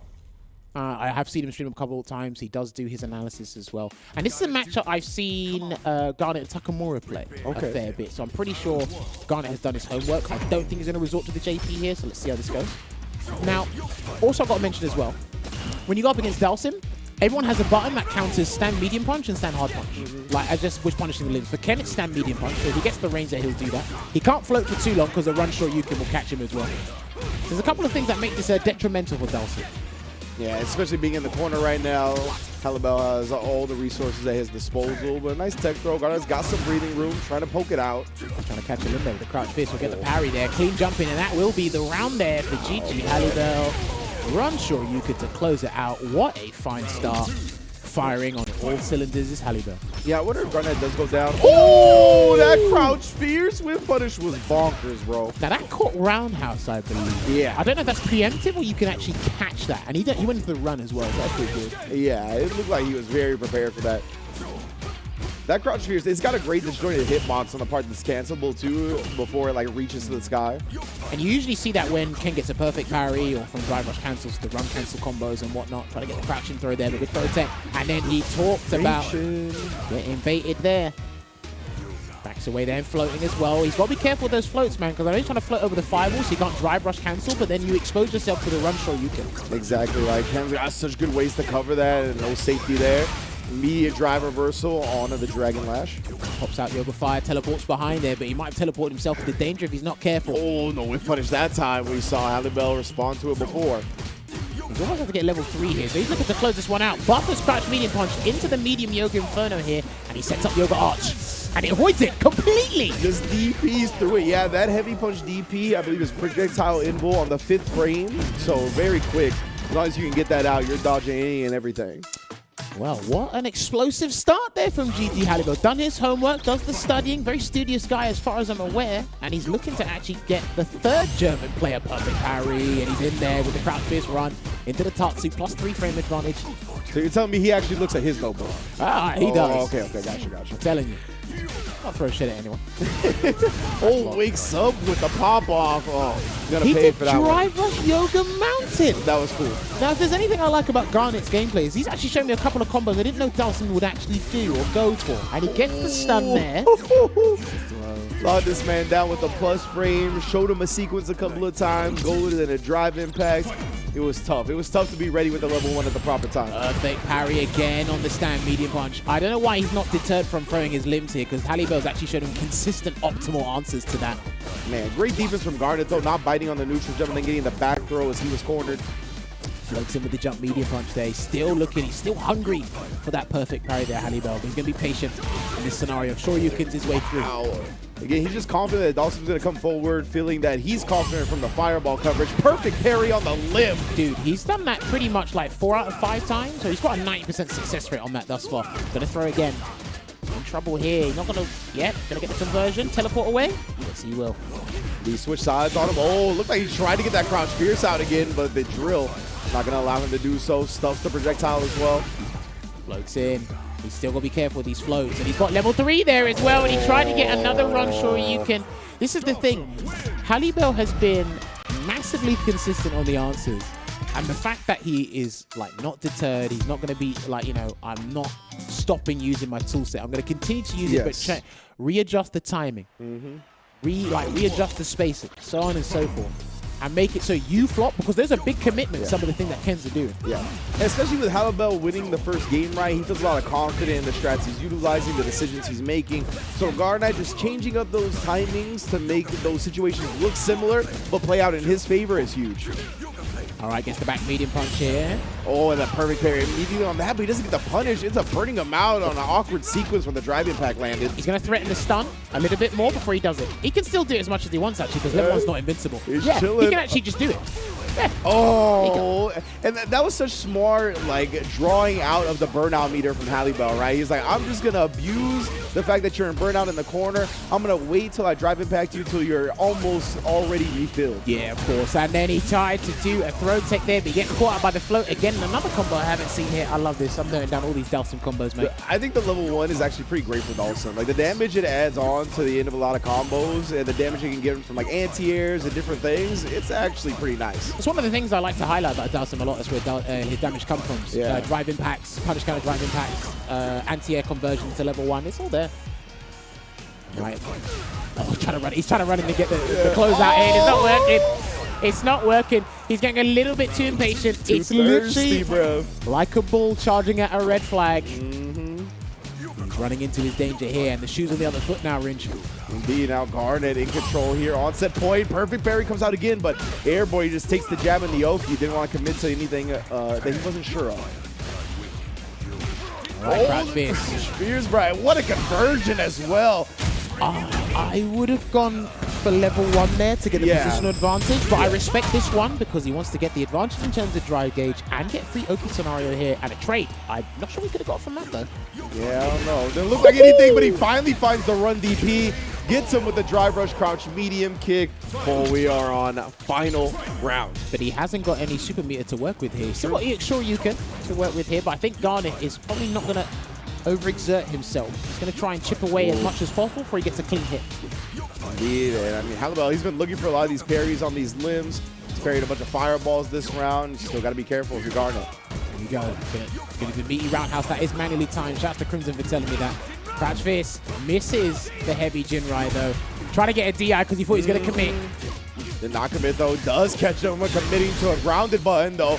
Pop off with a level 3. Let me get my drive meter back. This is a commanding position for Garnet. He can set up EX Yoga Arch here, but then he's got to worry about run Shoryuken again from Halibel because that's what he's been looking for a lot of the time, and it's been working out really well. Ooh. This is the Crouch Fierce. I bet he's going to get a chance to overhead. Oh, back throw punish counter. Could set up something nice. There we go. Trade. That works out as well. Yeah, they kept on going. Halibel thought he was going to be able to take his turn back. Oh, man. Dangerous limbs being thrown out. Nice drive reversal. He's burned himself out here. So this is actually looking long because if Halibel gets close, he can actually push him to the corner as much as possible to then get the stun because he won't get it until he has level 2. And that's exactly what Garnet's trying to avoid. The moment he blocks, he's in trouble. He is, just teleports out of the drive rush Fierce. Dude, this is the most elusive I've seen a Dhalsim player be. What immaculate spacing with that sweep. This is it. He cannot block. All right, he's fine now. He tried to parry and burned himself out. Garnet, yeah, he's going to be able to get one last throw bait to bring the set back after it was looking a little scurry. And there you have it. Garnet turning it around just like Geeko did. Yeah. The Italians have great adaptation here, and that will put him in the top 8 winners side, where unfortunately he will have to do a country knockout tomorrow against his fellow countryman, Geeko there. But you know what? Love this set again, back and forth. We had Halibel show us all the answers. Perfect parry, stand medium punch, run Shoryuken.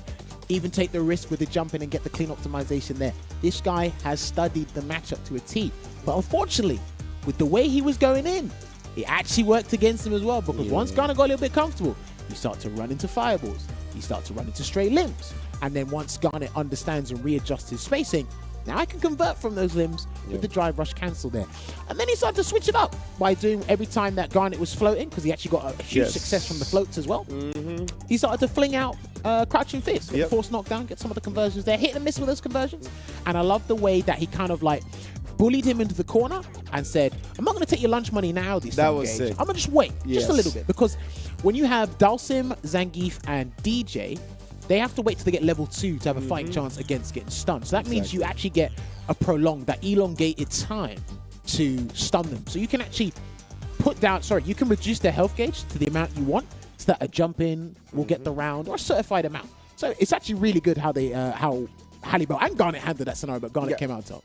Yeah, I like the way Garnet adjusted back to some of Halliball's adjustments as well, right? Like you mentioned the crouch fierce on some of these floats. We saw in one of the last rounds, Garnet float into that space and then quickly teleport out to bait that out, right? And I love the fact that he didn't get discouraged about throwing out long limbs. Early on in that set, Hallibell was perfect parrying them left and right, calling them out heavy, and Garnet knows, like, I play Dalsim. That's my game. I still got to keep throwing out the limbs, even if they've been countered a couple of times. So great stuff to him making top 8. So this is what your top 8 winner side is looking like right now. So here was one of my theories. Let's see if I can kind of wrap this up real quick before we move on.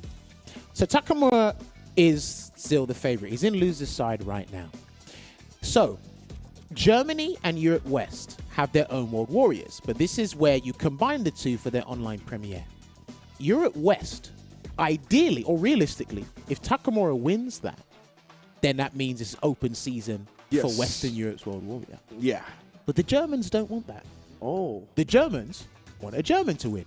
Because if a German wins, that means it becomes open season for them in their World Warrior. Now, the fact that Takamura's in losers now actually shakes everything up. Because it's like, oh, makes it very scary. that means if he doesn't get hit, that means EU West regional finals might be a little bit more turmoil. Yeah. A bit more chaotic within there. So there's a lot of things that coexist within the two.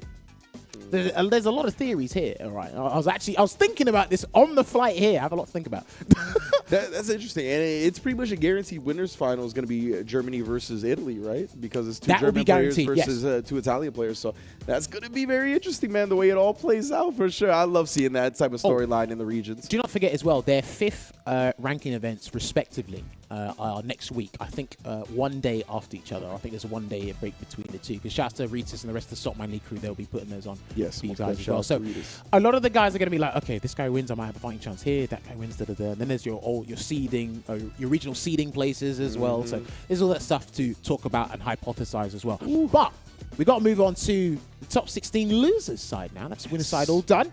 So now we'll be looking here at the top 16 losers side. And up first, we'll be having Zerla going up against Kesman here. Okay, this will be a very interesting one because now Zerna, he had an interview with St. Colin Rob TV. Shouts to those guys, some of the most exuberant guys we'll have in the community here as well. As you can see, Zerna 16. Oh man, I'm almost double his age. Yeah, I literally am double his age, unfortunately. But Zerna, yeah, I mean, he looked young in the interview, but I didn't realize 16 years old. That is the prime age to play Kimberly. Let me tell you what.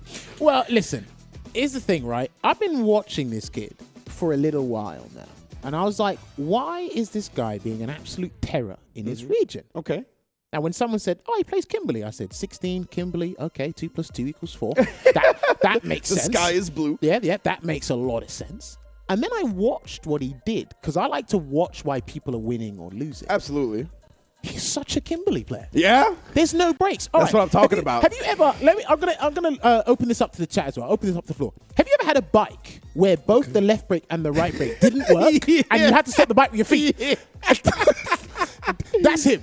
I'm watching this kid and I said, this guy does not bait DPs at all. That's what I like hearing that, though, because that means he's not a Kimberly player trying to be somebody else. He is a Kimberly player through and through, and he's playing the character to its strengths. So let's see what Zerna actually has to say about this set before we get into it, huh? I'm probably going to get washed, lol. I hate Kim jury matchup, and he's most likely godlike at the mirror, so I think I'm screwed.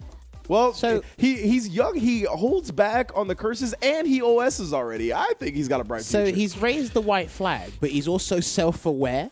I like that. Okay. Trust me, I think people underestimate when other people are very self-aware and pragmatic of certain scenarios. Oh, yeah. They're like, okay, I'm not... Listen, there's a difference between pessimistic and pragmatic. There's a huge difference. Absolutely. Some people are, oh, why are you being such a downer, Debbie Downer? It's like, no, I'm just being real about the situation. Yeah. Now, Kesman is a TO. He streams as well, and he's actually been one of the stronger Juries you have in the European region. He's been in top 8 in some of the World Warriors. I've seen him do consistently in ICFCs as well. Whenever I see this guy in tournaments, he's doing pretty damn well. He actually used to play SF5. Yeah, I recognize the name. Once SF6 came about, he just propelled forwards, and he's definitely a name on everybody's lips when it comes to the German region here. Beautiful. I definitely think that Zerna should go with the Kimberly pick. I don't think he should do the Jury mirror.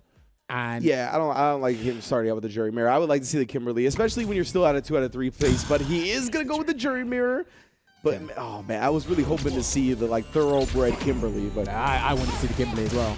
All right, I don't know how long he's been playing the Jury for, but hey, there's only one way to find out here, and he's going up against one of the stronger ones in the European region here. So again, try to fight fire with fire, or feng shui with feng shui.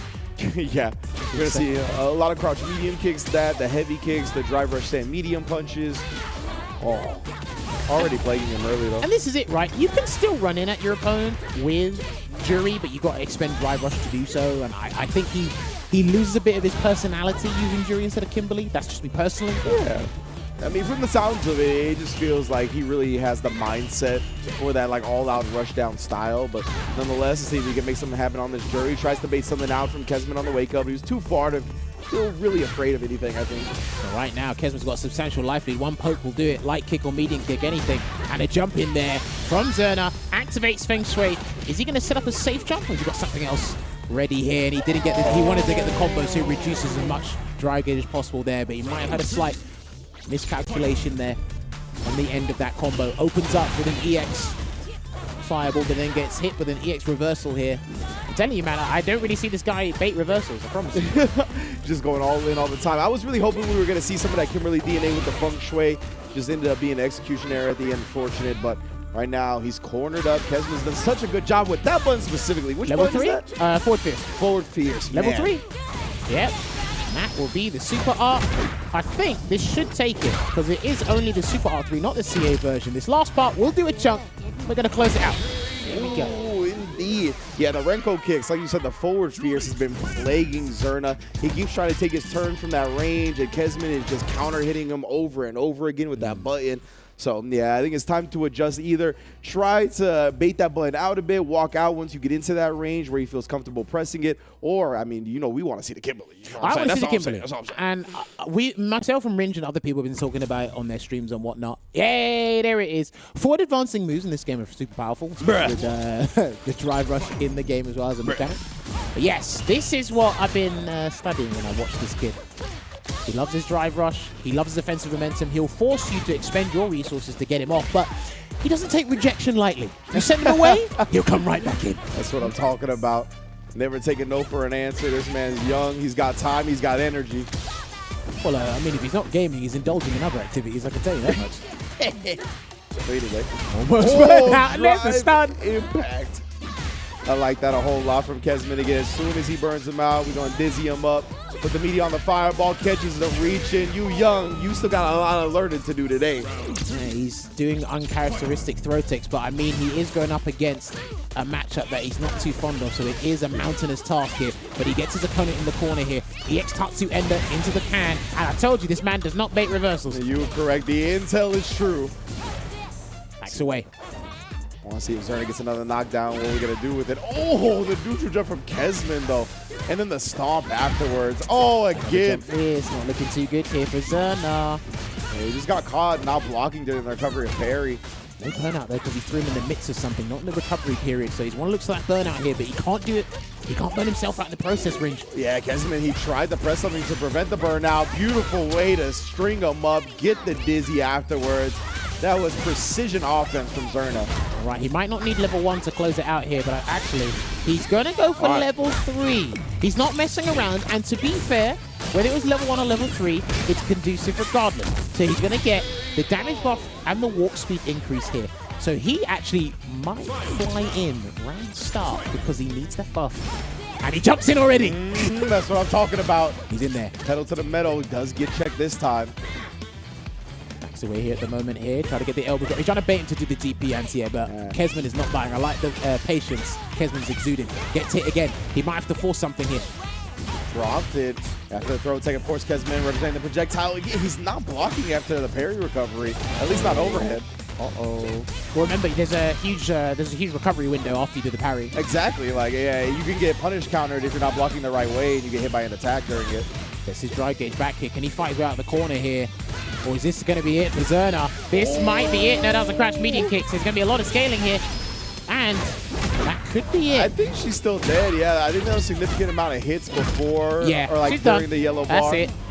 Kesman closes it out 2-0, defeating both the Jury and the Kimberly. You do not have the answer, Sway. We got the answers, Sway. We got the answers. That was unfortunate there. Zerna's CPT Online journey comes to an end here. Kesman, solid and clinical play here. I'm telling you, man, this guy's one of the most consistent Jury players we have in the European region. Keep an eye out for him. So he advances through the bracket. I believe, if I'm not mistaken, he'll actually be going up against Gigi Hallibell. He will, yes. Mistaken. Yeah, so, okay. I don't necessarily agree with the Jury pick from the jump. I understand why he said it in his quote. I think he said in a pragmatic sense it was a lose-lose scenario, so why not try it and see if I can catch him off guard in the mirror matches? Because mirror matches offer a different kind of perspective, especially in Street Fighter 6. But then Kesman already knew what you were going to do. And if you're not confident in your mirror match pick, don't bother with it. That's just me personally. 100%. And then he went with the Kimberly, and we started to see the engine rev. We started to see the personality and the familiarity come back. But again, like I said, one of the things I noticed about Zerna's gameplay in general is he doesn't like to bait reversals. And I think if he starts to bait them, he will become 10 times better. Yeah, absolutely, right? We saw one of the times he really built up a lot of momentum on the Kimberly and immediately got stuffed by the wake-up ODDP from Kesman. And from there, he just really was able to not really get any significant hits, Zerna that is. And he spent that level 3 at the end of the second round to try to get Kimberly into her most buff state going into that final round. But I don't know, maybe the meter could have been saved and put to better use in that last round. Nonetheless, though, definitely want to see more of Zerna. I'm loving the Kimberly. I want to see him develop the Jury as well. Got a bright future, to say the least. Kesman and Hallibell will be that round 2 matchup for top 16 losers. But before we go anywhere, next up is going to be Libro versus Ronaldo Sweet. Woo! So, as these guys come up here, 2 young players, one from Italy and one from the Netherlands. So I'm going to go on a bit of a tangent here real quick. Talk to me. So, when you are socializing with people, could be your boys, could be with women, could be whoever. If you see anybody that has Ronaldo or Messi, you always ask him the question. Always ask him the question. Ronaldo or Messi? Ronaldo's made it quite clear what his answer is. I think he should be asking other people that question. Oh, there you go. It tells you a lot about a person, who they're into. I like that. But yes, this is our second mirror match of the day. Marisa Bonanza is like I'd like to call it. This will be the battle of the stubbornness. Lord, here. okay. So I've watched more of Libro than I have Ronaldo. Libro from the Italian community. He's actually been pretty decent in the EU West World Warriors. I think his highest placing was 3rd, and he's kind of teetering on 5th, 4th, and stuff like that. Now, what's interesting as well about mirror matches, just to kind of elaborate more on this, is because of the drive system, you get to pick out certain propensities, the tendencies of certain players. Libro likes to set up throw situations a lot. So it'll be regular throw or end-fold command grab.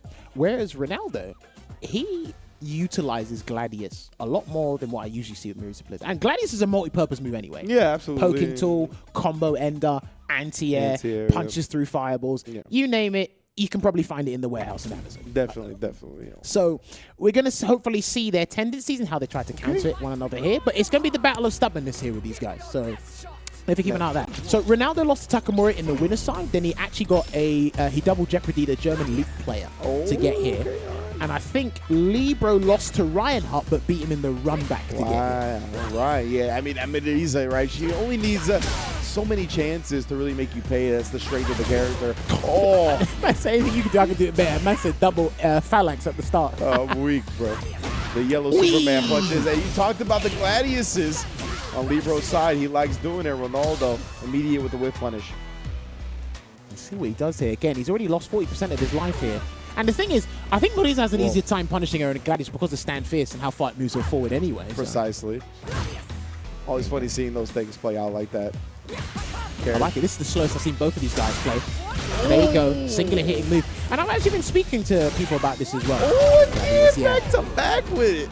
So when I was reassessing Marisa, obviously, like we said, she spends an exorbitant amount of meter for the correct reasons. She is literally, you get what you pay for. You spend 4 bars, you probably take about 40-50%. Yeah. So she's a good investment. What I also noticed as well is the damage she does on singular hit moves. They actually take a lot of damage. That's 25%. And then there again, frame trap, and then try to get the drive reversal successfully there.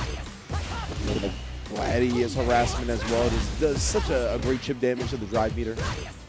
Slowing it down here. It looks like Libro's doing things in trepidation only because he's been losing in the exact same scenarios that Ronaldo's been doing. That's going to be the round. That will be the game. Yeah, he tried to drive rush check on that. Was too late. The Stand Fierce just launches her forward like that into the level 3.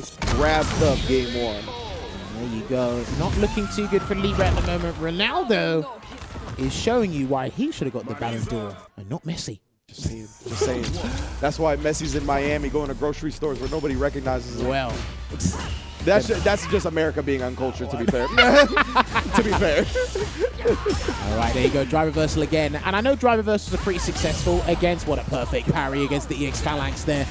Drive rushes in. Gonna get the stand medium kick. Ooh, you ain't going nowhere. The back fierce on the air tech reset. You trying to jump or backdash again, eat a knee, eat this damage. Why are you trying to leave? This is my corner and you working for me. He is literally not respecting his own character. Perfect parry the EX Phalanx himself. He can turn this around, Ringe. All right, he's Marlo Stanfield now. That was my corner. Never mind. Bam. That's it. Almost. So, I'm sorry. The OG's still holding it down. Damn. I'm sorry. All right, where's the stand fierce? Luckily, these players are not pushing 40. The 2 young guns we got here. Oh, man. That was crazy.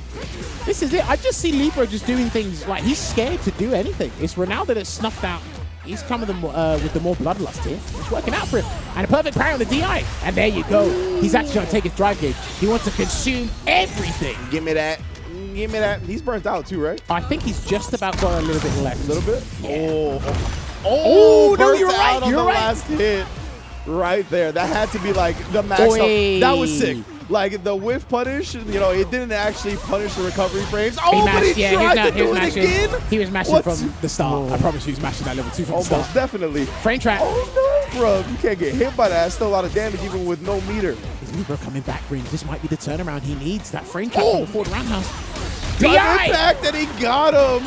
Ronaldo, he had committed the rest of his drive gauge with that drive rush cancel. He couldn't cancel into drive impact from there. So these two do not want to get command grab because of the subsequent situation, but they also don't want to take each other's frame traps, funnily enough. It's funny. We're swinging. We don't want to take any Marisa offense, which is understandable. Like I said, man, it's the battle of stubbornness. And there you go, 20% off that grab. Give me that. Oh, shitty into EX Quadriga. He needs to build the bar. He wanted to build the bar long enough so he can replenish it. Oh, that's dead. No. Oh, it is. Libro. Yeah, bro. That command grab bonkers damage, bro. I'm telling you.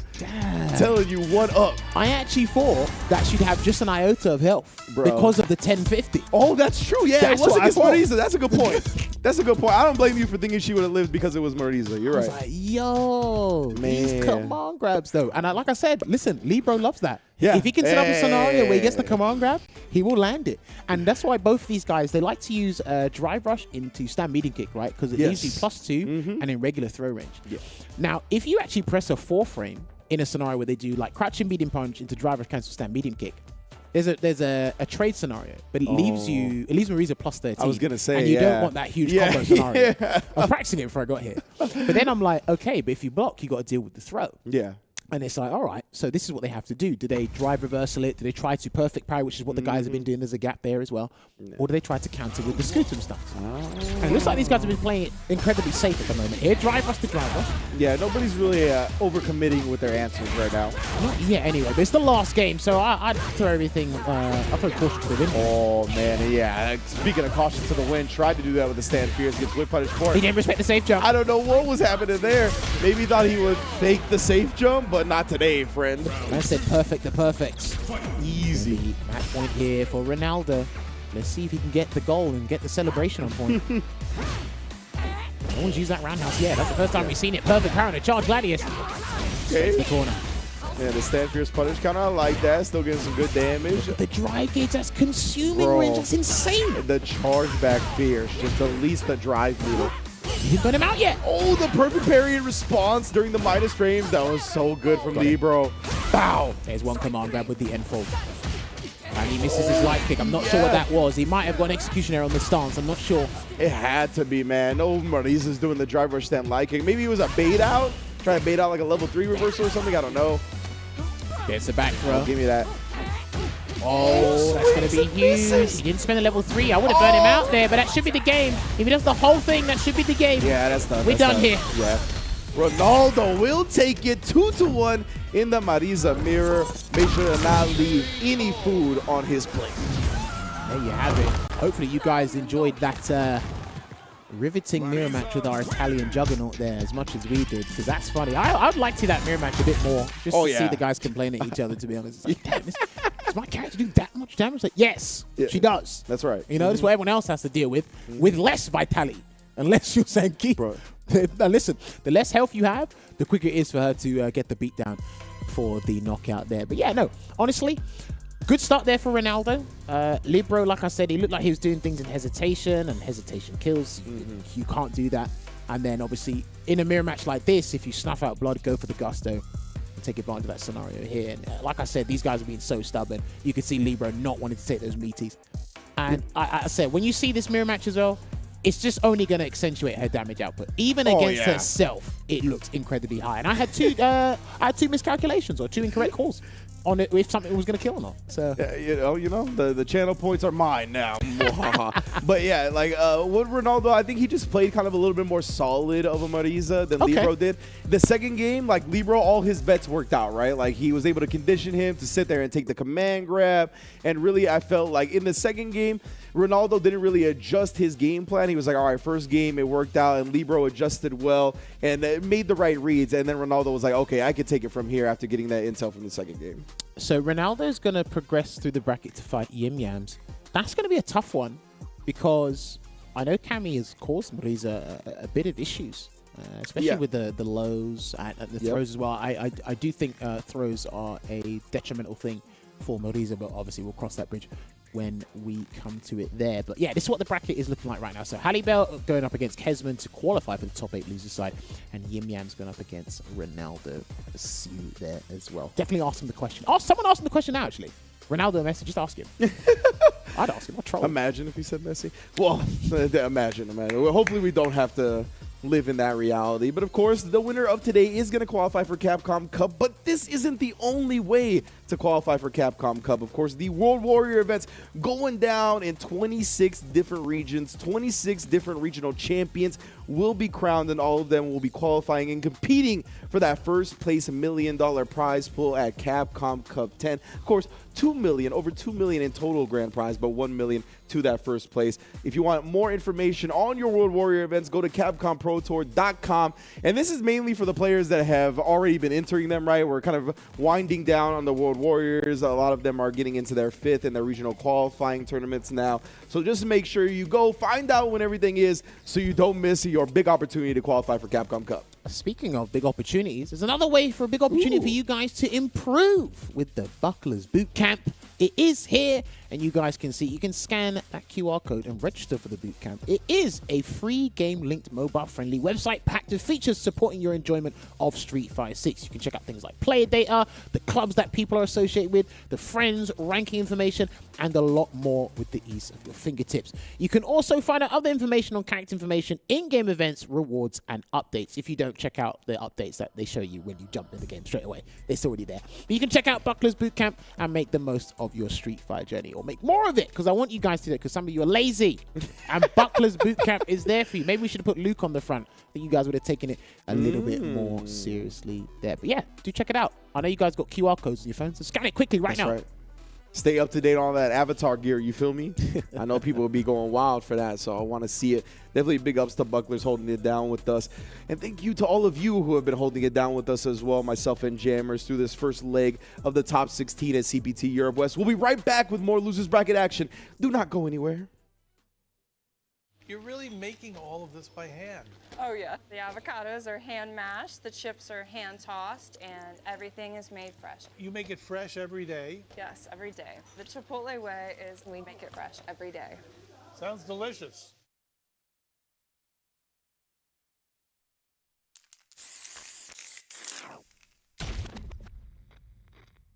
Time to work, time to work. When inhaled, coriamyrtin blocks the gamma-aminobutyric acid receptors in the central nervous system, causing spasmodic muscle contractions. Master, it's a work of art! It's perfect! What to do with you now? So, shall we put him out of his misery?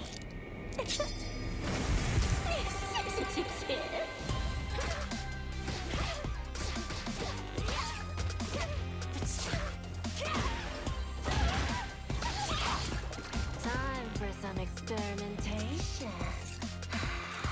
I bet poison would work wonders on you.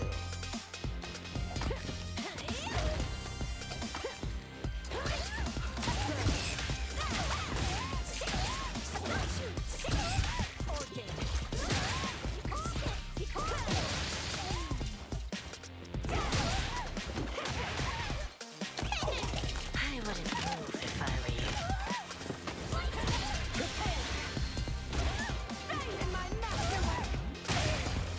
Poison's on the menu.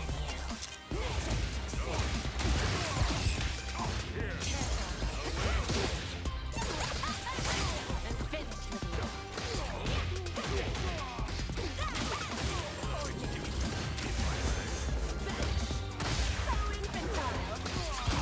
I have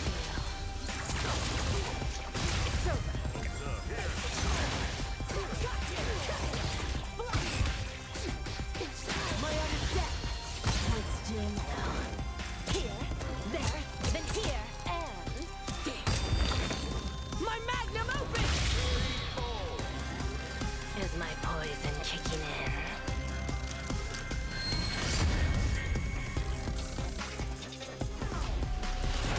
Street Fighter 6.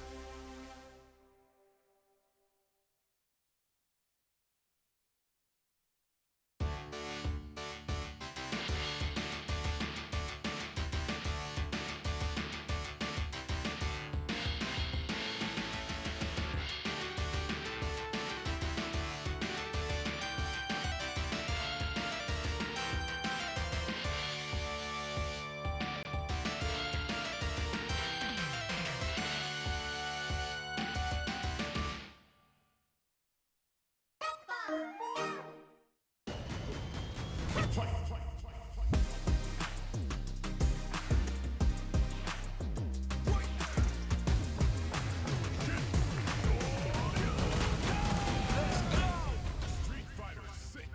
投げを食らわないような使い方も実はなんかテクニックであって、ちょっと離れた振りで使うっていう。ああ、いいですよね。じゃあガードしてもらっていいですか。例えばこういうのってガードさせると竜じゃなくて相手のターンなんですよ。でこの時にタッチューパンとかこういう振ってくるんで、これに打つとジャストパーに狙えるし、遠いから投げてこないんですよ。こういうところで歩き投げとかしてこないじゃないですか。だからこういうところで使うと投げって選択肢があるんですけど、こういう離れてるところで使うと投げって選択肢がないんで、今これチャレンジしてるんですよ。ジャストパリーチャレンジしてるんです毎回。あ、できたみたいな。こういう使い方は投げに負けるっていうリスクがない上にリターンもあるんで結構強いかなとは思います。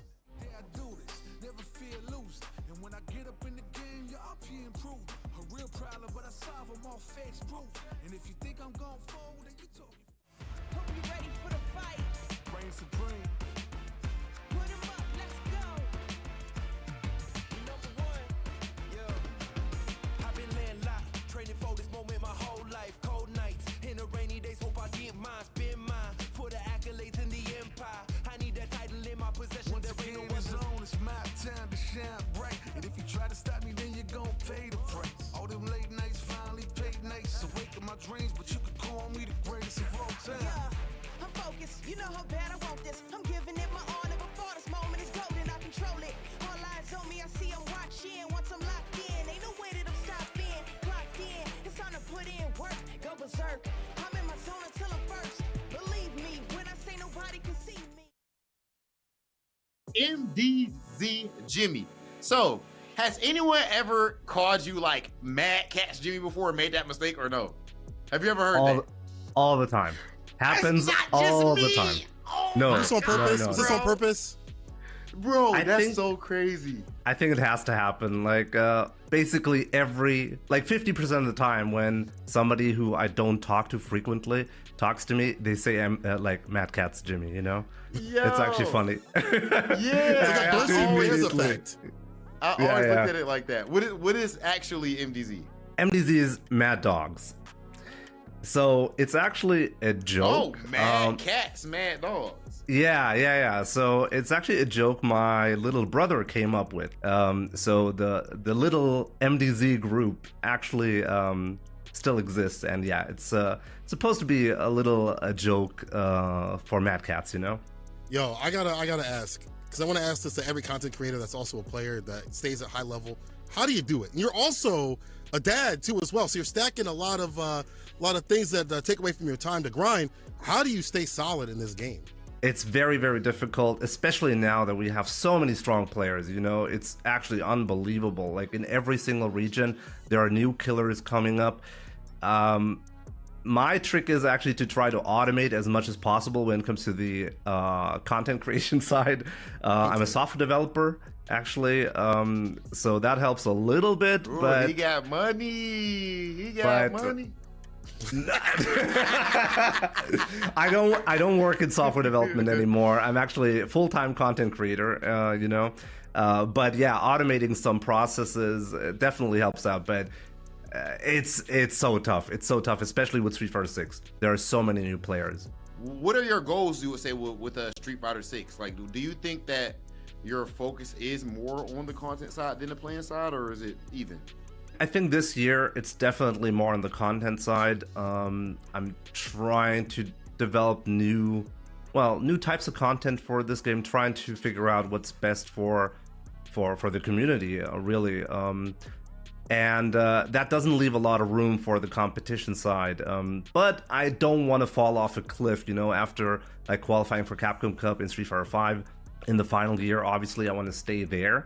I think, though, after the first year, I want to give the competition a little bit more focus. But yeah, we'll see. Definitely more on the content side, though, at the moment.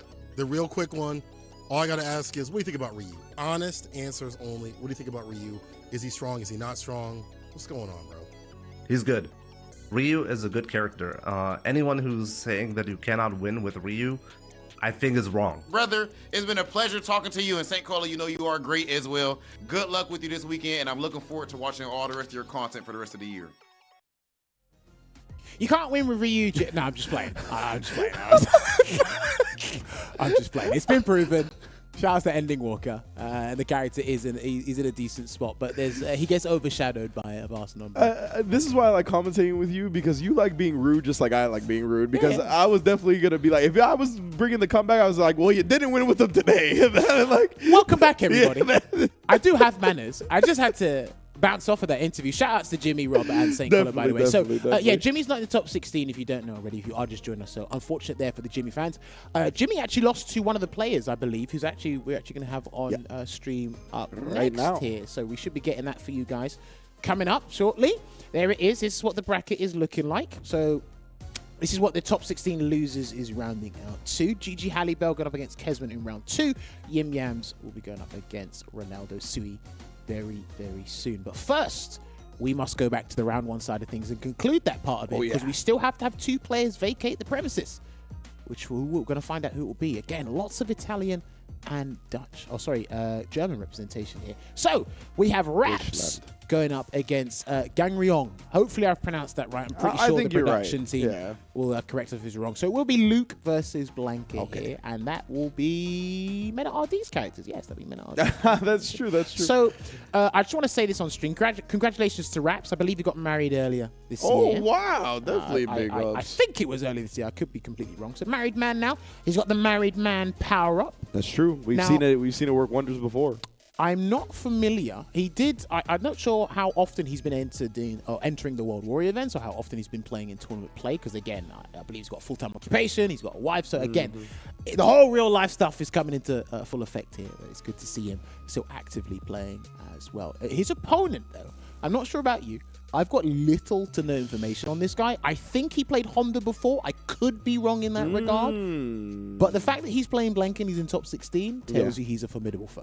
100%. I don't know what it is about, like, the Blanca and his name, Gangryong. Like, it just seems like he played a Blanca type character. And as you mentioned, if he played Honda before, I do think, like, if the Honda players want to take the game a little bit more seriously, give themselves a better chance at winning, I think Blanca is exactly as you put it, an upgrade for the style that you already want to play. So I really love seeing as many Blancas as possible. I think this character is extremely strong in many, many ways. So I want to see more people pilot the character and bust it open beyond just Nishikin and Mena RD and Flash Metroid. You know what I mean? Those are the big three that stand out on my mind right now. I know EU has a couple of strong Blancas as well, but I just want to see more and more of this character, bro. 100%. I believe we do have a quote from Rats, I believe. So let's check out this quote. I played against my opponent in ranked already, and I lost my hair against their Blanca. They are great in overwhelming you, so I need to keep my composure. If I manage to, I might actually win. We'll see. Thank you for expressing and sharing your thoughts of how to beat your opponent on camera for all to see, because he's probably going to be reading this as well. And don't worry, with ranked is an entirely different world. I have seen some players have some trials and tribulations with MR. It's insane how you guys treat Street Fighter 6 ranked as a therapy session. How about you do what I do and just avoid it? That's what I'm saying, bro. I'm with you. Angry Bird doesn't play ranked that he won Evo. Be like Angry Bird. Be like Jammers. I'm telling you, you'll be much healthier. I mean, I don't play rank because I'm fighting character yet. But I'm short, my hands are high. Anyway, I'm just saying, some of you guys don't need to go, I need to hit the 2,000 MR, I need that ledger. I'm like, no, you don't. You need to watch your replay. You need to touch 2,000 blades of grass, not get 2,000 points in MR. That's what you're telling me? And you know what? It can't be AstroTurf or fake grass. It's got to be legitimate grass. That's for sure. I'm actually being real here because some people will just go, oh, yeah, touch Astro. They're like, no. Like, stop it. All right. Anyway, we've got Luke going up against Blanca here. So, got to be careful with Sandblaster at a certain range because you can slide under it. I think it's more of a preemptive read than anything. Yeah. But Sandblaster, I kind of see it as an extended poke in this game. I think it's one of the more powerful projectiles in the game. Still has its flaws, but you can get around it. Yeah, I think it's great off of the triple light sequence we see so much in this game as well. It leaves Luke at such a prime position to kind of gamble out in the next sequence, especially in the corner here. But right now he just backs up, cuts off the drive rush with it. Yeah, and you can stop drive rushes with that as well. And you got to be careful because Blanca, nice, going to get a big punish here. Too far to get the stand face to connect there. Gangryong, unfortunately. And you're looking at characters that have got some of the best crouching medium punches in the game. Both of them. But we see one more abused than the other. Most definitely, bro. The money button of Luke. We'll see if it comes out right now. But Gangryong going to be trying to run this offense. Catches them either backdashing or holding up. I'll take it. All right, there you go. And he's going to block it out here, but unfortunately. And he's going to get the conversion. He's practiced that because it looked like there was way too much recovery on the vertical ball. But it actually allowed him to recover in time to get a second one. Close out that round. Already drive rushes in, gets a grab. The Blanca Chan assist. The handicap matches be going crazy. There's the slide you were talking about right under the sandblast as well. Great call out from Gangryong. He's got level 2 this round as well. That's what's so scary about Blanca if he wins that first round, right? Then he has Lightning Beast available. He just needs one knockdown, get a setup properly. You're going to be dealing with Blanca Chan. Just get away from you so quickly. I kind of see like Lightning Beast, the Seth's V-Trigger 2 from SF5. There's a multitude of ways they can open you up, and you might have to make a mental note or note it down and practice it yourself so you're familiar with how they get set up. Absolutely. Definitely. Nice slide, there we go. Oh, he wasn't blocking low after the parry. That should be the round. I think he's still going to get the round anyway. He could have definitely guaranteed that by burning himself out. He should be right. Yeah, he did. Wow, a KO. But I always like seeing it too because, man, and that's another thing is that, like, when you have level 3 in this game, the double drive rush combos into level 3 do so much damage. Those rounds go so quickly, bro. So, again, it's one of those things where if your opponent won the first round without spinning any of their super meter, that second round, I mean, it's in turmoil as soon as it starts. Of course, right? All right, the forward fist, the hitbox on that is humongous. That button is definitely a comedy button. Just smash the legs, bro. That's like Blanca's fireball to me. You know how you mentioned the sandblast is the poke? That's like his longest range poke. Kind of uses it at similar distances that Shotos like to poke with projectiles. It's very interesting. Difficult to punish. He can swat you out the sky. He catches things with it. It's There's definitely less repercussions than most moves in the game with that. Anti at the back, medium kick. Whoa! There you go. Hopped all the way. Probably forgot his keys at home. Trying to make a quick Yui, busted a Yui.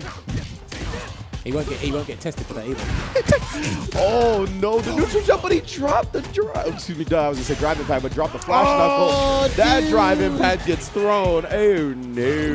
If he'd done that a little bit later, he probably would have got the stun there, but he got it too early. He had it in his mind, so did Gangreon. But it's gonna put him at match point here.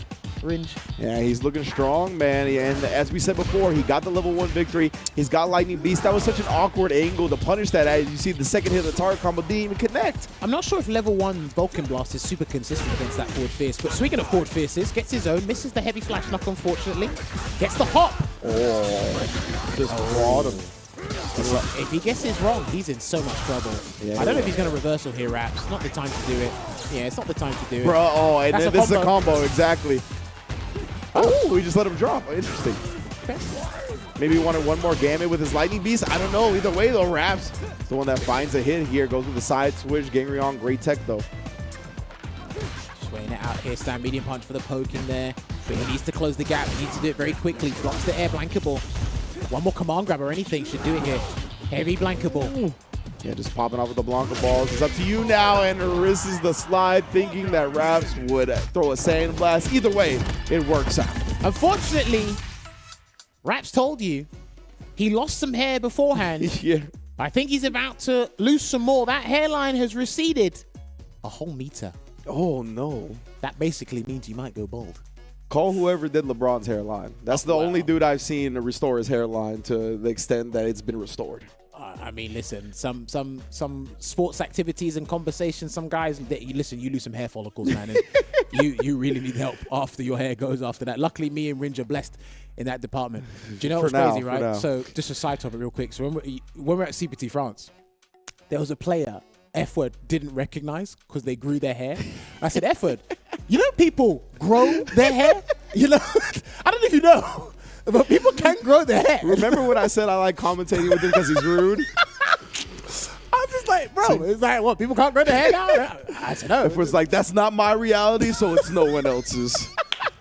I respect that, F-word. You're a bald, beautiful man, F-word. Don't change a thing. No, I love it. But yeah, you know what? Unfortunate there for Raps. Good play there from Gangreon. Continue absolutely. On with the Blanca there. That Blanca is just a menace, bro. He is truly a menace. And the fact that he set him up with the Blanca chain in the corner, and this dude Blanca chain gets activated by any damn Blanca ball you do. The air OD Blanca ball activates him, gives him a combo after the throw afterwards. You got to hold the plus frames and guess. Nah, character's messed up. I always equate things to this, right? If there's someone you're unfamiliar with, whether it's us as commentators or you guys as players at home, right? It's like, okay, they're here in the top 16 or top 8. Who do they play? It's usually JP, maybe a Luke, maybe a Blanca, maybe a Ken. It's like, okay, you're here for a reason. And all you have to do is associate all of that to the character knowledge. Okay, cool. So if you played Blanca, he studied the stuff. He's been meticulous in that regard. And we saw that there with some of the conversions as well. Took a little bit of risk, which is fine. But again, you only really see the slide if they're trying to punish a fireball full screen with drive rush to slide, or they've watched you. If it's not an arbitrary slide, they've watched you stand up for so long to try to readjust your spacing, and you're fixated on blankable. You never crouch blankable. Exactly, right? You're always just like walking in and out of ranges, trying to find that sweet spot. Maybe scout the light Blanca ball, and during that whole time, you're never just holding down back. So definitely a lot of things to think about, and that's what makes stuff like that slide, which on paper, leave our hair. Wow, Shoes talking about that. Shoes are our next match, actually. Let's get to the title card if we can. Shu versus Fidan. This is going to be a good one. Do you know what? I like that he said, Jammers, leave our hairlines alone, because if there's one thing I notice when people argue, it usually devolves into people's hairlines. So we argue about the game, and I'll just go, but your hairline's out of. No, I don't like that. People do that. I don't like that because I am fearful of the future, and I have I have respect for karma, and I'm like, I'm not making fun of dudes' hairlines. And you can't tell me to leave your hairlines alone if Raps brought up hairline in the first place. Yeah, that's true. That wasn't his fault. Don't shoot the messenger. He was playing off what the player said. That's true. You're right with that one. Listen, I understand. I got your back on that. I want everybody's hairline to stay intact because I've seen people get really called out for their hairlines, and I actually have seen someone with a real life Balrog hairline. I've seen it. I didn't take a picture of it because it would have been rude. Bro, oh man, see, I don't want. I'm gonna rack up bad karma. I don't want to keep going with this conversation. I'm gonna bring up stuff that I don't want to bring up. Shu versus Fidan. Let's get it. You know what I'm saying? Shu talking about he's 33. He's feeling the pain. You know what I'm talking about? I definitely got to deal with similar issues. Fidon, on the other hand, 24 years of age, very young, playing that Luke. Shu playing the Ken. I mean, this is the battle of the strong characters, you know? Okay, so Shu is our third and final Muriza. We'll see in the round one side of things. The top 16. I think that was Ken. I'm blind. I'm sorry. There we go. No, it's Muriza there. And then Fidon, he'll be using Luke. Shout-outs to him as well. More than one, Belgium representation. Oh, beautiful. Because we have Takamura as well from Belgium. Yeah, that's right. We got Fidon as well. Shouts to Fidon. I think he's actually placed in 1 or 2 of the World Warriors. Correct. I need to double check my results there. But what I do know for certainty, we do have a quote from Fidon. So we can get that checked out here real quick and get a little read. I lost to Shu last tournament, so I want my revenge. I mean, you do look like a UFC fighter. So this kind of works out. This actually works out. You've actually painted the picture for us. Very picturesque, I must say. Oh man, I can't remember. Khabib. I can't remember. I can't pronounce his last name for the hell of me. But definitely along those similar lines. Definitely looks like a dude that I do not want to tangle with. He looks like he's wrestled a bear or two in his time. Straight up. Definitely not that certain bear movie that came out earlier this year. Anyway, I wouldn't want to trifle with that. Definitely not. But you know what? It's good to have more representation here with Muriza and Luke. Obviously, Luke is one of the characters that's the talk of the town right now. Is he top 2? Is he the best character in the game with his buttons and his versatile toolset?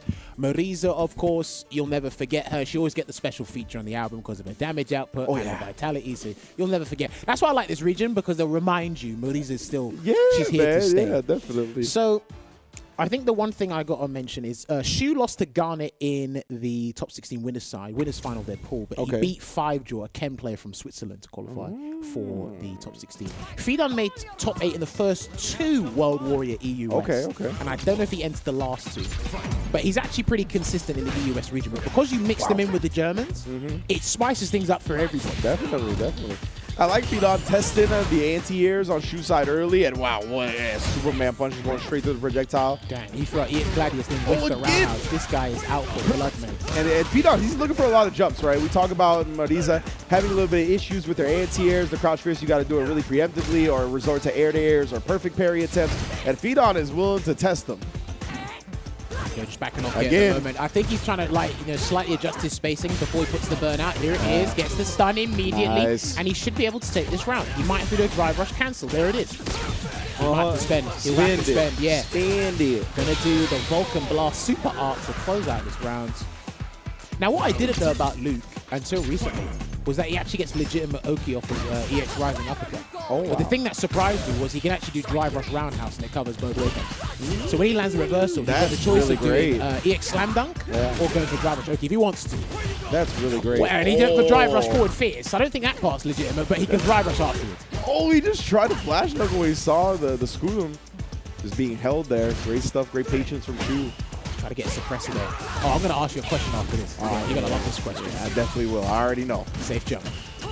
We'll try to parry it afterwards. Couldn't find the perfect timing. Still locked down this corner, but finds a cross medium kick. What are we going to spin? Let's keep it that. I like that. Keep the Oki going. Whoa, he committed to all of that. My man, there was no prenup on that Gladius. I love that you mentioned prenup. I was about to say, I hope you are not an accountant. I am not trusting you with my money. And that's going to be 6 punches out of the bank. My man said, if that Gladius divorces me, it gets half. It gets half of everything. 70%, mate. I've got to ask you this question. Do you think Drive Rush Suppressor is better or Drive Rush Sway is better? Oh, man, that's great. I'm going to go Drive Rush Suppressor because Suppressors are normal, so it actually gets the frame buff from the Drive Rush. But both really great for sure. I'll open that question to the floor as well. Anyone at home or watching right now, do you think Drive Rush Suppressor is better or Drive Rush Sway from DJ? Yeah. Man, I saw during the real quick aside, the Mono Gen mirror on DJ. He tried to do drive rush sway and the up kicks actually reached horizontally. Yeah, DJ's a wild character. But anyway, Shu able to take the first round. Apologies for taking it off the rails for a second. Don't worry, we're back on. This game's super quick, so we'll get back on there as soon as possible. Actually, you can miss your train in this game. Yeah, definitely. Oh, the whip punish with the money button. And he gets the optimal conversion into the back roundhouse as well. Going to avenge his way in. He tried to bait a throw. I understand that. He tried to reel himself back, so his throw box gets avoided. Yeah, makes a lot of sense. Oh, he called out the fake safe jump, I guess, and just woke up with the stand light kick. Still trying to do it. Good carry there from Shu. Give me that. Gonna burn him out. Give me that. I want your drive meter. This is grade A. He will do Goddess of the Hunt, send him straight to the corner, burn him out. He can't necessarily checkmate him unless he does a raw drive impact himself, but he won't do that. Trying to bait a throw there. He's still got level 2 to work with. This Fidan as a defensive option. Fidan, he's been jumping. He wants to avoid that drive impact, but he's been jumping on Marize anyway. And shoot, what an adjustment here in game 2. Not getting opened up by these jump-ins anymore. Ties up the set. Seems like he got some financial advice. Yeah. It looked like it. I hired a new advisor. Trying to jump out the corner, but gets an accidental throw for his troubles there, Shoot. Into the overhead. Violent overhead on the drive rush. And trying to run away. I would have continued that, man. You ain't going nowhere. That's not going to work. Smoke. So Vulcan Blaster will punch through the stance. He might be looking for another Phalanx again if he gets the chance, but he didn't anti-air there, unfortunately. Charge up. Oh, yeah, great. Just discipline on the parries. Not letting his drive meter get chipped down by those strings. The Phalanx. And he's just flinging out stand hard kick without a worry in the world. That's right. I mean, to be fair, does punish Gun, he does get converted. We see Problem X land like all the time. Shouts to Problem. Definitely, I think the Marize that kind of looks for that the most, that I've seen at least, Problem X, that is. Yeah. All right, what a stuff on the flash knuckle. I think that was stand light point, I'm not sure. That was wild. Charges up EX Gladius. He loves charging up EX Gladius because it is harder to deal with the charged version of Gladius, all versions. Some spine busters for your trouble. Try to get you flinching that time. Ooh, the parry on the drive impact meaty attempt. Ooh, he's in a very good position to win this. You dead. Convert everything. Do everything, mate. Spend it. And he's cashed out. Good and that will be the Gladius did level 3. That's all we needed at the end, but Shu will take it anyway as Speedon throws up a Hail Mary. My man said, I'm going to hit you with the Prince Nassim punch that miss. For real, bro. Nah, that was crazy. That was unfortunate there for Fidan. That was a valiant effort there, but Shu takes it there, splurging his meter, really pressuring and overwhelming his opponent there, Fidan, and takes it 2-1. I understand the level 2 Hail Mary attempt, but unfortunately, you drew a blank because that thing just goes nowhere. It doesn't hit anything. I remember Chris Wong did it at CPT France. He done light into level 2, and the level 2 whiffed, and he looked at the screen. I said, mate, if you don't know that was not going to hit, then the rest of us don't know. But no. Yeah, that level 2 from Luke has no range, bro. Like, it has to be very point blank to connect with the opponent. But yeah, what I've noticed about this set as well, this has kind of been a common theme today, is we'll have the first game where one of the opponents, one of the players, they will kind of do something accidental execution error, they will commit to a read that doesn't quite work out, and then their opponent takes advantage of that, and then that's kind of their own wake-up call to kind of get back into the set and make the necessary adjustments. It might not necessarily be adjustments. It's like, okay, wake-up call, let's get into the groove of things and stick to the plan here, because I don't want you overextended. I like that you did the whole combo and then you drew a blank right at the last minute, right? Because they're like, the level nil. That's not in the game, but okay, cool. Right. Yeah, fair enough. So, that means Fidan is our last player to bow out of the tournament. Commiserations, thank you very much for joining us today. I'll see you in the World Warriors, because I think I think he has to perform well in the last one to have a fighting chance in the seeding for the regional final, but I know he's a very strong loot player, so I definitely think he has a fighting chance there. If you don't, UFC is a good career, so I want to see that, though. My man's for sure wrestling some bears out there. But we got round 2 top 16 losers bracket action coming through. We're going to start our first match in just a few moments, which is going to be Halibel versus Kesman, who we both saw put on a great performance, I think, on both sides in their winner's side set and the loser's side set from Kesman, of course. So Halibel losing to Garnet earlier today, Kesman beating Zerna. So again, we'll actually see the Ken versus Dream match again, because we saw that with EXE and Takamura earlier today. So this will be from the German, or no, the fully German perspective here between these two. So they're going to get stuck in and just get ready, because again, it's a top 8 qualification match. Indeed, now. And this is for the promised land. Obviously, for the country, it's a win-win. Yeah, like the more Germans they have in the top 8, the more Ritus will be smiling back at home, and it kind of wraps out or rounds out to a German World Warrior. But yeah, no, these guys have been putting in the work here, and they love this game. Yeah, and it's one of those things that you kind of fall back on as a moral W when you're not the one that gets into there, right? Like, both of these players are like, I want to get into this top 8, not only for my country, but for myself. So it's a little bit of like a morale W if you don't get the W just because a countryman does it. But both of these players are going to be playing their butts off right now. By win, we all win. And again, these guys have Halibel like he showcased perfect parries, good perfect parries earlier today. So I'm hoping he's going to keep that up. Kesman, he's got a fireball to work with as well, one of the more powerful ones. And if you don't know how to go over it or through it as Ken, then there you go. Speaking of, that's a way to do it for sure. The Tatsu. He knows. There's tons of recovery in that move anyway, so the Tatsu's basically a free punish. Yeah, it's a real good way to react to the attempt. And yeah, that forward fierce again, that did a lot for Kesman up against Zerna. See, though, Halibel hasn't really stood in that range, and as soon as he tries to get in that range, 7-frame crouch, medium kick come out, bye-bye. Conserves his super meter as well, kept it nice and clinical, optimal as well. He's going to go into the next round with a super meter advantage here. Let's see what Kesman's response will be. And that's what we talked about, right? Oh, again, if he can get this combo, if he does another combo and it ends up being double drive rush, he'll build to the level 3, and then the round's just over, you know? But right now, Kesman, he keeps trying to escape. He can't find any way without getting punished for it. Confirms it to the level 2. Let me get that damage. Full drive meter as well for all the possibilities. I mean, this is a whip punish opportunity there, but drive rush cancels his way back in. Try to get a frame trap here, and he's going to get a conversion back to the mid screen here, Kesman, and get a store up. But then Halibel backdashes, read on the throw. Oh, now he can just like take the mick out of him with shin kicks. That's exactly what he's doing, just slowly chipping away at his life. Dog Kesman will respond with a level 1 after that last one. That's why he held back for a second. Oh no, wrong time to stock, bro. That's plummeting. Got to be careful, man, because if you throw the fireball, it's Tatsu. If you incorrectly, or sorry, if you saw it the wrong time or an incorrect situation, drive rush instant fizz. Got the active frames to do that. That can't headbutt, bro. Shout out Ultra David for that one. There you go. Forward fist being blocked right now, trapped in the corner. Oh, yeah. Grabs hot air, doesn't quite work out. Tries to parry after the fireball gets thrown. Tries to escape, but only found to stand medium punch. Kesman running away with that round to bounce back. Looking strong here. Good rebuttal thus far here from Kesman. And then the anti-air crouch fist. Damn, I was surprised he was actually ready for a round start jump, to be honest with you. Kudos to him. And there's the forward fierce. Finally paying some dividends for Kesman in this set. Oh, no whip punish in time there. That's the stand medium punch from Ken. It's 5 frames. Very quick button. Forward fist again. We've seen all the Jury players just abuse that today. Again, that button does so much work for them. And then you know what else players be abusing? That neutral jump throw bait. Kesman able to tie up the set in quick fashion. He was doing that against Zerna a fair bit as well. And again, that's probably a best button because jump fist is actually a powerful button for Drew because it's a knockdown. You're not getting a combo. So jump medium punch is the next best bet you want to do in terms of downwards hitbox. Having a prevalent downwards hitbox in that regard anyway. Yeah, some of those jump buttons, like they manipulate her hurt box a little bit too. Like it can make for really good late air-to-air buttons. We saw kind of PR Bar do that at SFL. Yes. All right, there you go. Get caught with the Jin Rhymes with the shin kick. Stores up 2 stocks here, does Kesman. Punish there. Now, you can do that. I think you have to be a little bit closer, but perfect parry drive rush is probably the best thing to do against Ken's fireball, especially at close range when you're outside of footsie range. Agreed.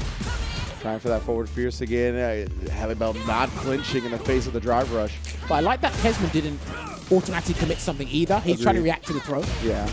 Oh, and then catches the landing frame with the stand medium punch. That's such a big reward, actually. Perfect parry on the shin kick. Gonna get maximum stores here as well. Drive rush in for the tick throw. And it's gonna be a lovely situation here for Kesman Ringe. Oh yeah, but what a time on the jump out from Halibel, right? Recognized the shimmy attempt. He was like, this is a gap where I can jump out, switch the sides. Does so, and now a slow playing it. He's got the lead. No need to overcommit right now. Make Kesman come to him. Okay. Oh, no flinching. I love it. These guys have got huge amounts of discipline on defense after those scenarios here. Good block there on the other head. And this is going to be huge. Is he going to spend the level 2? No. Wow, okay. Good block. Or parry, I should say. He can still try to burn him out. Yeah, I think that's going to be the objective right now. Yes. Yeah, and Halibel, he doesn't bet. He doesn't gambit with that last bit of drive meter on anything. He just ends up getting burnt out. The parry, though, that takes Kesman really low. He's got to be careful. And there's only 12 seconds left on the clock. Yeah, now there's only 10. And he tried. He tried, and this is why you need to get your DP NPS on point, mate, because there are a couple of characters that will slump you on your dome piece. Oh, those apocalypse buttons, baby. The jump heavy punches from Ken and Luke. So nice he had to do it twice. 2 times platinum with it. Looking to burn him out here, Ringe. And he committed. He had to. And that was it, because he knew if he blocked that shin kick. And that's a gamble as well, because if he didn't do anything, that probably would have been safe. Yeah.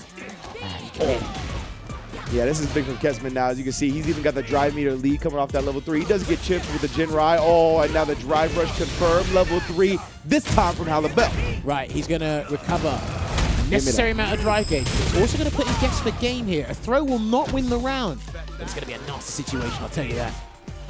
Indeed here. Oh, catches him trying to walk back with that crouch medium kick. Great range on it for Jury. What a tech throw on the walk up on the store block string. Well, he's got the necessary information because he might shimmy him the next time if he gets that chance. That's There's true. a throw there from Kesman. I'll be on the lookout for that. Oh, blocking the overhead. This defense is immaculate right now. Yeah, these guys do. And they got no health left, and he committed. Oh. He committed, and I understand why he done that.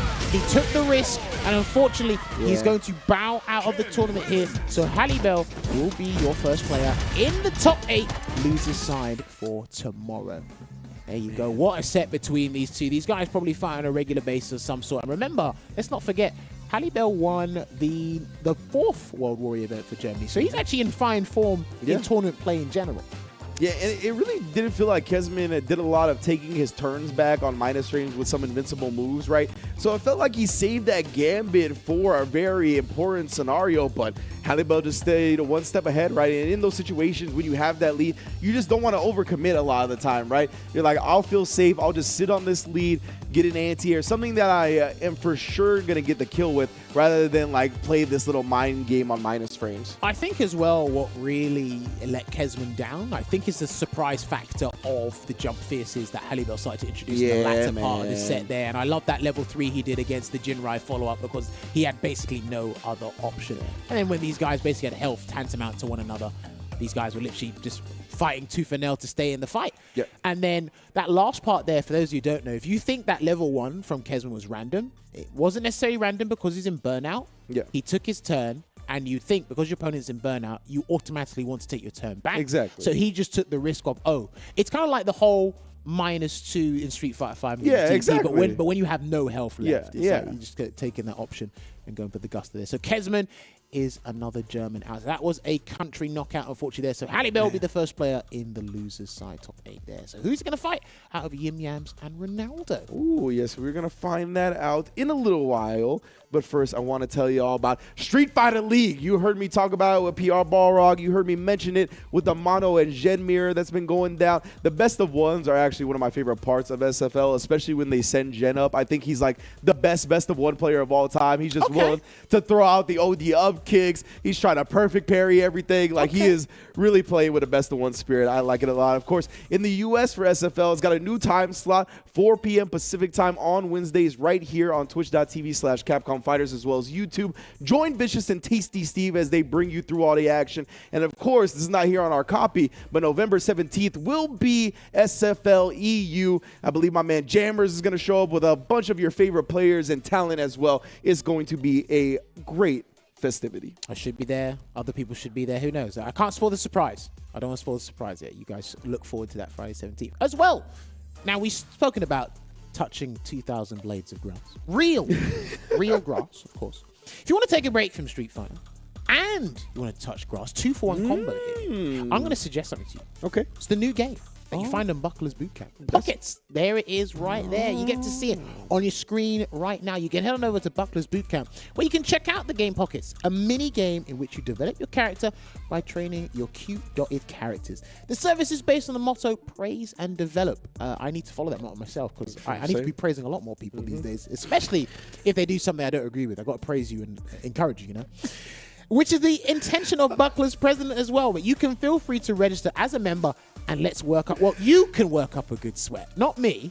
You can. I'll watch in the back under my umbrella and sunbathing, relaxing. I deserve a treat sometimes every now and then. It is for sure. For how hard we work, Absolutely. When you hit the praise and develop line, I thought you were going to take shots at hairlines again. But No. Thankfully, you did it. But, however, on the hairline tech, I have heard, and this is not... Through the grapevine. This is not officially endorsed by Chipotle, but I did hear the carne asada restores a bit of your hairline by a meter or two. You know what I'm saying? That's a lot by a meter, by the way. That is definitely, that's my NA math showing. We don't use the metric system over here. Carne asada, tender cuts of steak with live cilantro and signature spices available right now at Chipotle. Of course, big ups to Chipotle for teaming up with Capcom during the first year of Street Fighter 6. Download the app. feed yourself while you're in line. You can play pockets. It's all in the sphere. You know what I'm saying? We're all doing it properly. I promise you, I'm not going to mention a certain part of the body. Okay. I'm not going to do it. We'll stop. Okay, perfect. I'm glad. But I need time to kind of cool down first to get it out of my vernacular and do that. So what we are going to do is we're going to take another esports break here. 5 minutes. When we come back, we'll be heading over to our final 3 matches of the day to round out our top 8 for tomorrow. We'll see you in a couple of minutes. Chipotle's carne asada is back. It's our most tender cuts of steak, grilled and seasoned with cumin, oregano, and coriander. Finished with fresh lime and hand-chopped cilantro. Carne asada. This is our best steak ever. Let's get this mission started. is your Capcom Pro Tour. He is your 2018 champion. We got more Street Fighter League. I know you can smell the tension in the air. We back in the field, back. We ready, it's time. Ooh, punish counter. Inside of the huddle, you know that I grind. A dangerous smile, a weapon of choice from pushing the line. Season after season, it's only gotten better. Big Bird in trouble. My end game is #1. Bet it all, give me my cash. Supreme game, can't stop it. Take off like a rocket. Bring it back, don't bend mine. I'm the one now, you can't hide. What an upset. What an upset. Fight with all your heart. This is our moment. Nobody saw this happening. I dare you to find me better Street Fighter. It's time to rise. This is our moment. This is our time. The time is now. It's time to rise. It's unprecedented and unpredictable. It only gets better. Nothing! Straight to the This is a different Chris CCH. I don't know who this young man is. We ready whenever. The world is watching. The time is now. No other option. No other way. Play to win the way that we play. My man looks so happy. In front of the pack. Leading the way. It's time to reign. Angry Bird's momentum, his speed in general, is so hard. Into the bottom, ain't nothing to fear. We running the game. RD taking it down defensively and getting the biggest sprint that we've seen thus far. This is the hardest season of Street Fighter League ever. Doing it for the town. history in the making. This is our moment. Yeah, this is our time. This kid is ridiculous. This kid is ridiculous. This is our moment. This is our time. He gives a kiss to the audience. I love that. Who is this thing? Full fight. Execute.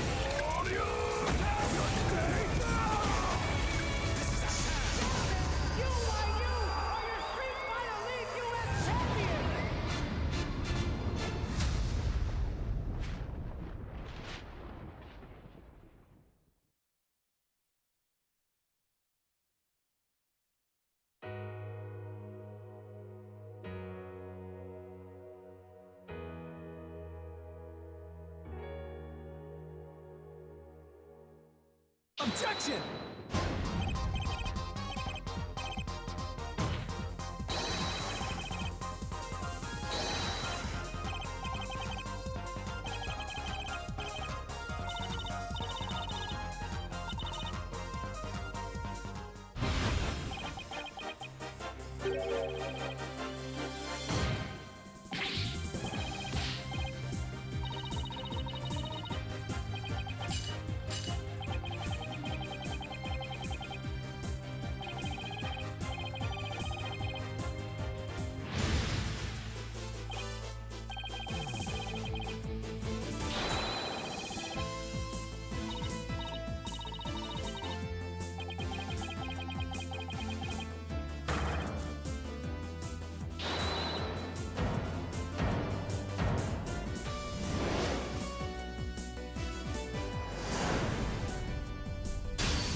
fight.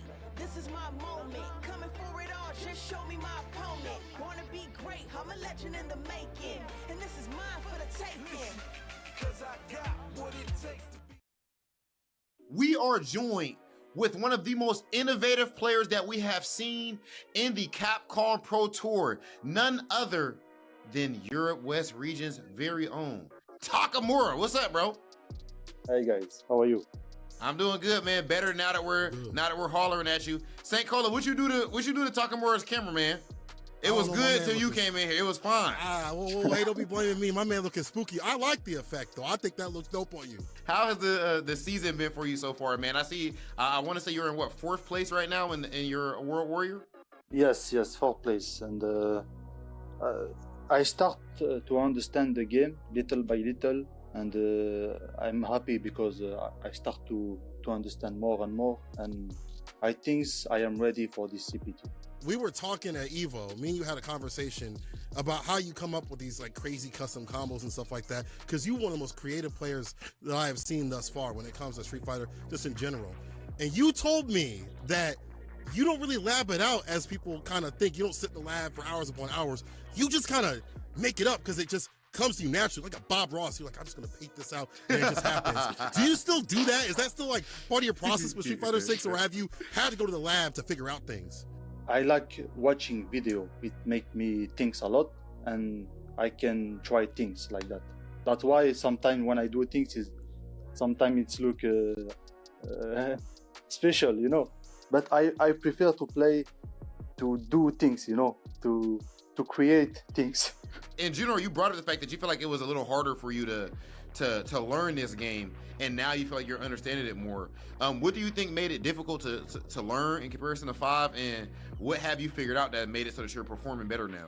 I feel like blocking you can die for blocking, you know. A game where you have to take a risk, you know, and be in the opponent head. You have to know when he will press so you can perfect parry. You have to know when he will throw so you can backdash. You have to know all of that. That's why this game is crazy. There is no safe play style. That's why now I start to understand more, and I'm in the good way to. What can you tell us about how the competition is shaping up right now over there in Europe West, man? Who are the main people that you feel like you have to worry about? Giko, Garnet, Random, a lot of new players also. Real quick, before we leave anything, you a Ken player. Who do you think is stronger, Ken or Luke? Tell us right now, Takamura. Let's do it right now. Who do you think is stronger? Luke is way better. Spitting. He's spitting. Yeah. Right, Luke is better. Luke is better. All right, the eternal war. We will never will have a definitive answer on Ken versus Luke, but we know that there will be all kinds of Twitter debates between the Kens and the Lukes for all eternity. Good luck this weekend, Takamura, and it was a pleasure talking to you, bro.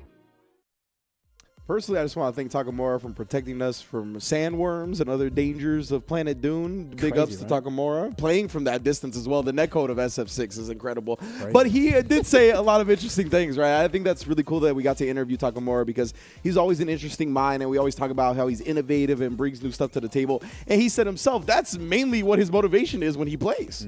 It's from that interview that the guys had with him. It sounds like he does a lot of image training. Yeah, and that's something that a lot of athletes are actually kind of told to do partially with what they do, especially on the training ground after matches are complete.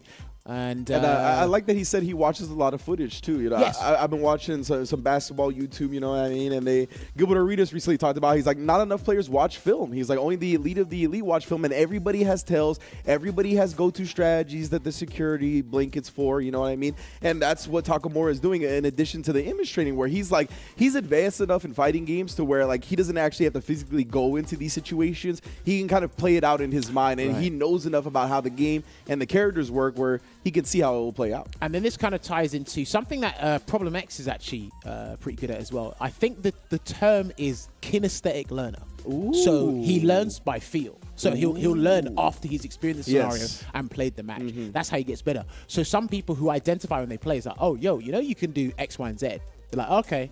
but they don't quite get it. And you watch them make the same mistake or learning process over and over again. But when they do get it, then they just accelerate way past you. Like, exactly. Like, their comprehension of it, like, when it finally clicks, it, like, clicks all the way. It's not like they understand it a little bit. They immediately understand how to implement it at, like, the highest level. And you're like, you just did it under... Okay, whatever. But, yeah, this is what makes the fighting game scene and I think competitive games in general beautiful. Like, there's so many different styles of learning and getting good and strengths and weaknesses. It's just really cool to see. But we are in our last leg of top 16 here for Europe West at the CPT today. And we're going to be starting with Yim Yams and Ronaldo. Wow. There you have it. This is what the bracket is looking like right now. So we actually need to determine our top 8 here. And like Rian's just mentioned moments ago, Yim Yams going up against Ronaldo will be the first of our final 3 matches here. Thank you very much for sticking it out with us on twitch.tv/Capcom Fighters. I hope you can stick with us till the end, of course. So we're going to have Jim Jams going up against Messi. Jimmy that's Jam. That's the production team. Just that's the alternate timeline. Well, according to Phenom's universe, if there was, Venom the Moose and Lord Phenom, maybe this is what you would have. You're right. It'd be Jim Jams versus Messi Sweet. Time convergence and all that garbage. But anyway, yes. 2 of the youngest competitors we have in the circuit here for Europe West.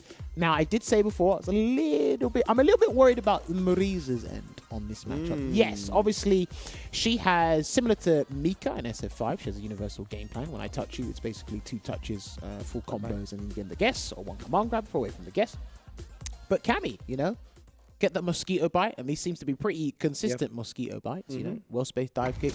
Now, one thing I did notice about this matchup as well is there is a range where Marisa can actually anti-air the dive kick with EX Devocatus because it's anti-air mineral from frame 5 or something like that. Yeah, exactly. That is a good anti-air that Marisa is looking for. But you have to be like super ready. But I know what Ronaldo does. He likes to do jump back jab, which he done before, which is another consistent answer. And it's one of the downsides as well to Marisa because he hasn't got a solid anti-air in a lot of aspects.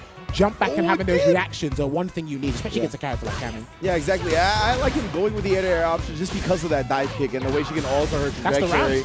But my man, you are altering nothing but atoms right now. Exploded in the first round. There you go. Javelin on Marisa, closing it out there for round 1. And we've seen it. When he gets a drive rush forward roundhouse, Ronaldo pretty much hits them all the time because people do not want to sit there and block it. A beautiful perfect parry on the fade legs to Superman punch. Waking up with the Scutum though. Show him the armor. Drive rushes in. He tried to chase down a backdash with that drive rush down fierce. That's one of the best backdash chase downs in the game. Absolutely. I promise you. It moves her so far forward. Like some people, I think get a little confused about her drive rush distance. Like when it comes to that stand fierce, it propels her so much more far forward than any other button. Good throw take there from Ronaldo. Yim Yams is literally fighting with a thread here on his drive gauge, but he's got enough drive gauge to work with something or make it work. I love these drive rush, these jump back jabs. Drive rush beats at a punch this time by Ronaldo. I tell you, man, Ronaldo loves his gladiators. I told you, this guy will use them liberally, as if they're an extended part of his body. He's just peppered with the air-to-airs, cuts off the drive rush to stand medium kick. We wake up with it, though. He went with the level 1 because if he didn't block that, that was going to be the game. Yes, Gladius, that looked too early. He might have thought it was a grounded movement. Yeah, I think so. There's unfortunate timing for Ronaldo to commit to that. Tried to hold it once he saw that Yim Yams was in the air, hoping it would bail him out. But that doesn't bail him out either. Double drive rush, let's get it. All right, so I think a fault, I would say, about his usage or utility of Gladius is he's doing it preemptively. He wants to use it as an anti-air tool, but sometimes you're charging too early. Yeah. I think he's like spotting these moments too where he's like, okay, I've air to air the dive kick a couple of times. He'll stay on the ground now, but it's like, nah, dog. Just backing away here at the moment. Goes for crouch medium punch. Charge Gladius again. He really wants Gladius to connect because he can land a 330% if he gets it right. Speaking of landed damage, we're going to get Delta Red Assault here. And it's going to get Yim Yams a healthy amount of drive gauge to work with here. Will he close the gap? Will he wait? Close the gap. Waking up with the OD Gladius directly into the level 3.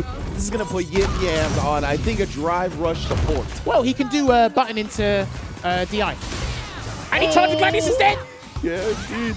Oh, that's it. You can't run away, Oh, mate. you dead. It's Yeah, inevitable. yeah, exactly. I don't care what you did, you were done. Like we were writing your will for you. Yeah, legitimately. The eulogy was started. We were scribbling. Like, it was all over It's once like, that happened. dear corner.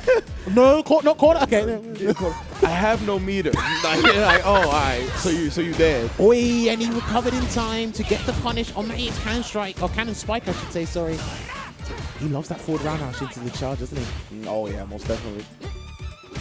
He's just pressing delay jab here. He's got a sliver of dry gauge to work with here, Ringe. I feel like that's a big word trait as well. Like, the Medizas like doing that, where they'll do the big heavy kick and then just immediately go Gladius, Superman punch, something to just catch the opponent, try and take their turn back. Dude, he's played this matchup so comfortably. Second nature to him. He's literally stopped the dive kick from being a huge threat or a nuisance at all. I just love the fact that he's not greedy about it, right? He's like, I'll just take the little bit of damage time and time again to just not let you get offense. Oh, gets the conversion into the Magna Bunker from the crouching medium punch there. And Ronaldo is at match point. What in the hell is a Magna Bunker? Back fist. Oh, that's what it's called. Bro, that's a proper name for that move. Oh, it is. A meaty back medium punch again. He's got to be like +3 to 5 or something. He's been doing it all the time, and he's been getting a throw. On the Cammy drive, I will check it during this match here. Nice jump back as well. I love seeing it. Again, consistently just shutting down her dive kick attempts. Right, rush it with the shorty, trying to clip him, because you do get a full conversion from that if it does connect. Backs away there. Even at the neutral for a second here, Yim Yam's going to be trying to snipe out that crouch medium kick distance. I love the parries just to not get bullied by the Gladius, even if it's not perfect. Good blocks there. He's got level 3 ready and waiting as well. Didn't cancel into it from that Gladius here, but he's going to be looking for a conversion. Oh, wow. He's level 3 here. So that back medium punch is actually -1 on block. So, yeah, +3 off the drive rush. Okay. Well, because it's connecting me, it might be a little bit more. Oh, true. So he's doing it consistently, so it has to be a legitimate thing. Oh, no! He missed his chance there, Yim Yams. Drive rush cancel, just takes the throw for now. Gets another grab. He can sneak in another one, but he's got to be careful of wake-up options.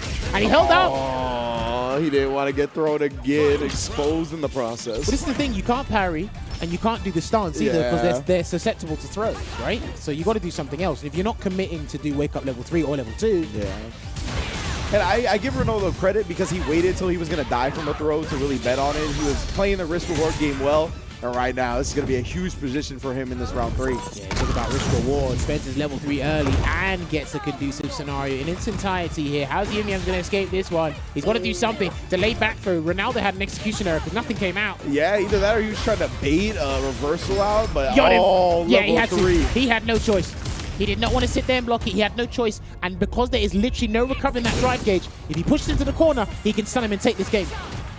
He's got to push him there. Yeah, he's got to push him there to take the game. Oh, he didn't commit after that stand fierce. I'm a little surprised by that. Oh, but finds the commitment there. Yim Yam's tying up the set. Now, usually what happens is you can't DI Gladius. You can't do it on reaction. Yeah.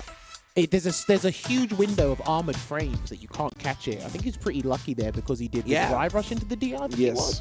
So the armored frames must have completely exhausted themselves. Yeah, exactly. Like, as you pointed out, if you DI at the wrong time there, Gladius just crushes it. It just breaks the armor, doesn't need 3 hits to do it. It's just how the move is built. So, yeah, he just had very fortunate timing coming off of that scramble, drive rush into the DI where he managed to bypass that moment, or it wasn't charged up enough or whatever have you. It just didn't end up crushing the armor. So you have to remember as well, Marisa has all the armored moves and all the armor breaking tools. Yeah. So you play by her rules when it comes to armored moves there. But yes, these guys are going to jump straight back into it. No character swap, no nothing.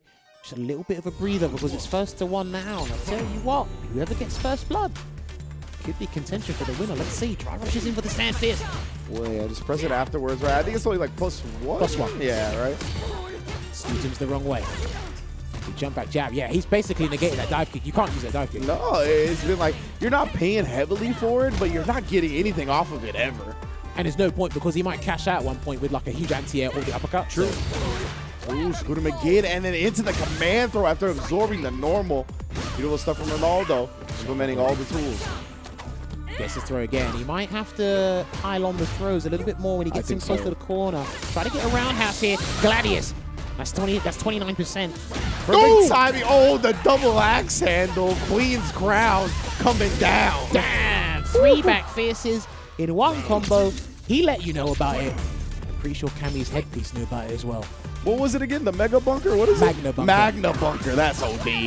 There you go. Come on, Grab. He's going to run back in as well.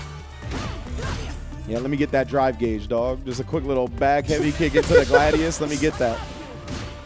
You go roundhouse again. Charges up. Phalanx. Just waiting again. He might go for another one once his drive gauge come back a little bit more. He doesn't want to risk it too hard.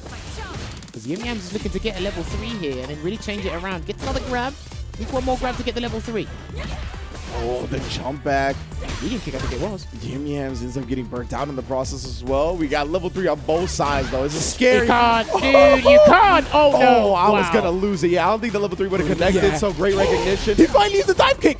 Oh, my word. A dive kick finally connected. Wow. And this is not the CA version. No, it's only the Super Art version. But he's got a choice to make, and I think you got to sit back. And he didn't. He did it. He dashed forward, eats the drive impact. At least he's far enough away from the corner to survive.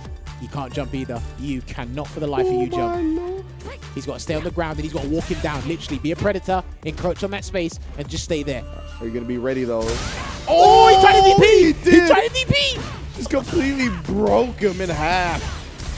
Yes, the throw! Oh, the drive impact gets thrown. He's lost. He's lost. That's it. I love that. The level 2 in response to the hooligan. Ronaldo answers at every angle. He will be in top 8. There you go. Handled this matchup perfectly, expertly done. And you will see Ronaldo in the top 8 tomorrow. The celebration continues. No matter what country he's in. He's in Saudi Arabia right now. So. Oh, shout out Ronaldo. But yes. No, I love that. That was a riveting set. Oh, you mean actual Ronaldo? Actually, Ronaldo's in Saudi Arabia. Yeah, that's right. I forgot. I was like, wait. Wait, what? Yeah, I was like, is that illegal? Oh, yeah. Okay, never mind. Got it, yeah. But yeah, great stuff from Ronaldo right here. Definitely, I could see what you were alluding to at the beginning, right, where Cammy could definitely cause some problems for Mariza. It was mainly like he was trying to do it more through the air. I would have liked to see a little bit more crouch medium kicks to harass these Gladiuses that Ronaldo really liked, right? Because as you mentioned, he got some pretty potent lows. That sweep is also a great whip punish tool. We've seen Punk use it a lot. So I think that's another thing that he could have like reacted to Gladius with, or maybe call it out predictably. But this is the thing, right? Just you talking about like remove that aerial threat and just try and focus on the ground game. Well, some players don't really do that. Oh, yeah, absolutely. I know Cammy's got a very prevalent dive kick. It's a little bit weaker because of how the game functions. Street Fighter 6 in its entirety.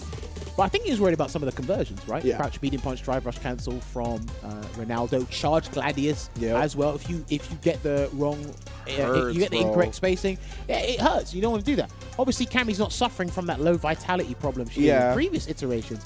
But it still doesn't quite work out if you're not properly equipped or ready for that scenario. And I love that last thing you did there with the wake up level 2. Because if you jump, level 3 avoids it. And because level 2's got more of an aerial hitbox or vertical height, you catch there. And it's one of the stronger level 2s in the game without any extra requirements. So it's not an install steel. Yeah. True. So yeah, Ronaldo will be going up against Halle Bell in the Ken versus Mariza matchup. I've been looking into that a little bit more because I've been curious about that one, so I can't wait to see that in a 1-3 format there. But yes, Yim Yams, commiserations to you. I really enjoyed watching your gameplay today, and hopefully we look forward to seeing him a little bit more in the German World Warrior, because he's still got one more ranking event. I'm not sure what his point tally is right now, but he should be looking good for that there as well. Man, I am looking forward to this next one here. Takamura, the guy who got dropped into losers by .exe. Big shout out to .exe. He will be in winner side top 8 tomorrow, going up against Gang Ryong on the Blanca, who looked like a complete menace in his first top 16 losers round matchup against Ravs. And now Takamura, you got to get 2 out of 3 in loser side against Blanca. Even someone the likes of Takamura can get got in this situation. What's interesting is just going back to what Takamura was discussing with the guys in his interview is, there's no safe play style in Street Fighter 6, which is interesting. My man, I saw the pain in his eyes when he said, you could die for blocking. You could die for blocking. Yeah, I saw the pain. It happens, man. It's just part of the rules in contemporary fighters these days. But yeah, no, going back to the point he mentioned, I think a couple of players can argue that statement, but it's the top 0.1%. Yeah, the very few, the minority of doing that, of course.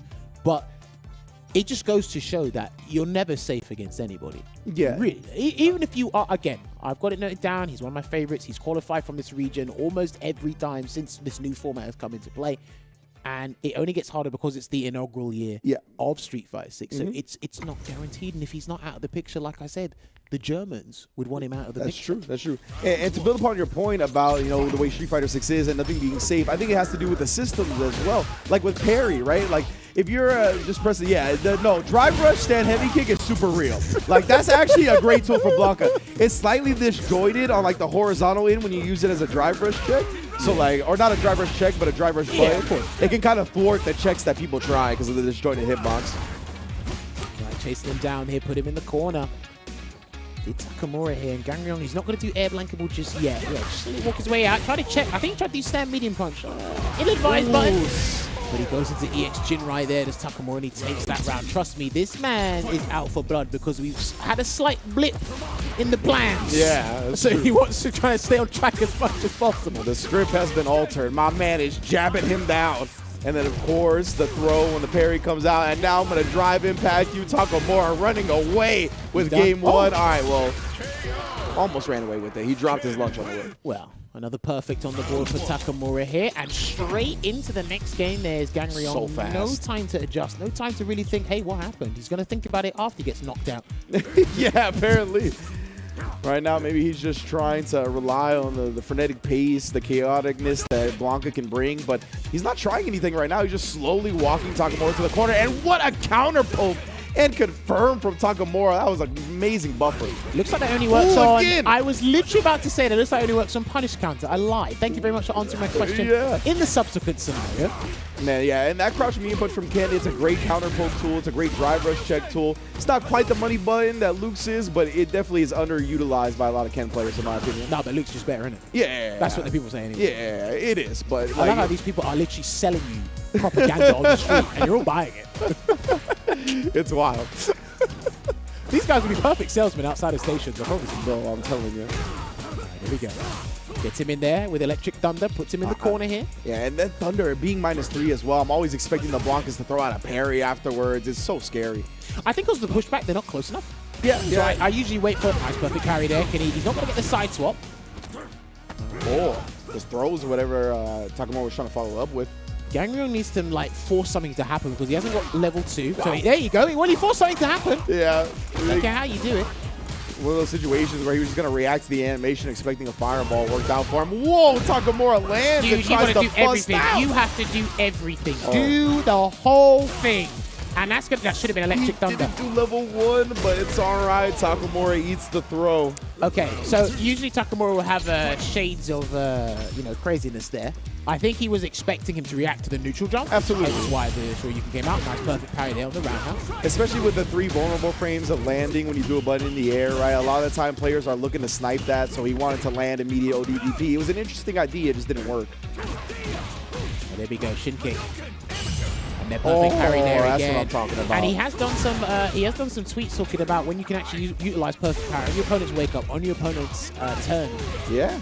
Throw them off guard. That's what the ball baits out the OD Blanca ball. But that's something that I think goes back to what he was saying about there's no safe strategy in this game. Yes. Because like even if you chain lights, right, where you would like prevent the opponent from pressing a button back because you're chaining the lights, you could parry between the lights, and then hey, that's all out the window too. All right, listen, there's no safe plan A in this game. Always got to look for the contingencies. Right now, if plan B doesn't work, there's 24 more letters in the alphabet. Yeah, exactly, man.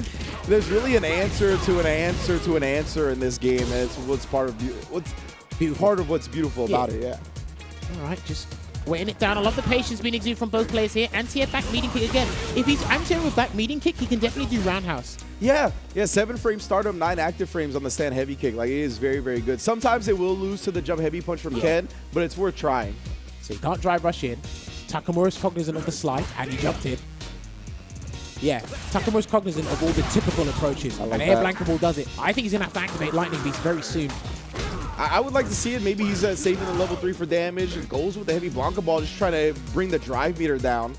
He's got to be careful here as well. Gangryong, he's allowing Takamura to get drive gauge back to play in a comfortable manner here to get the crouching fear straight hit.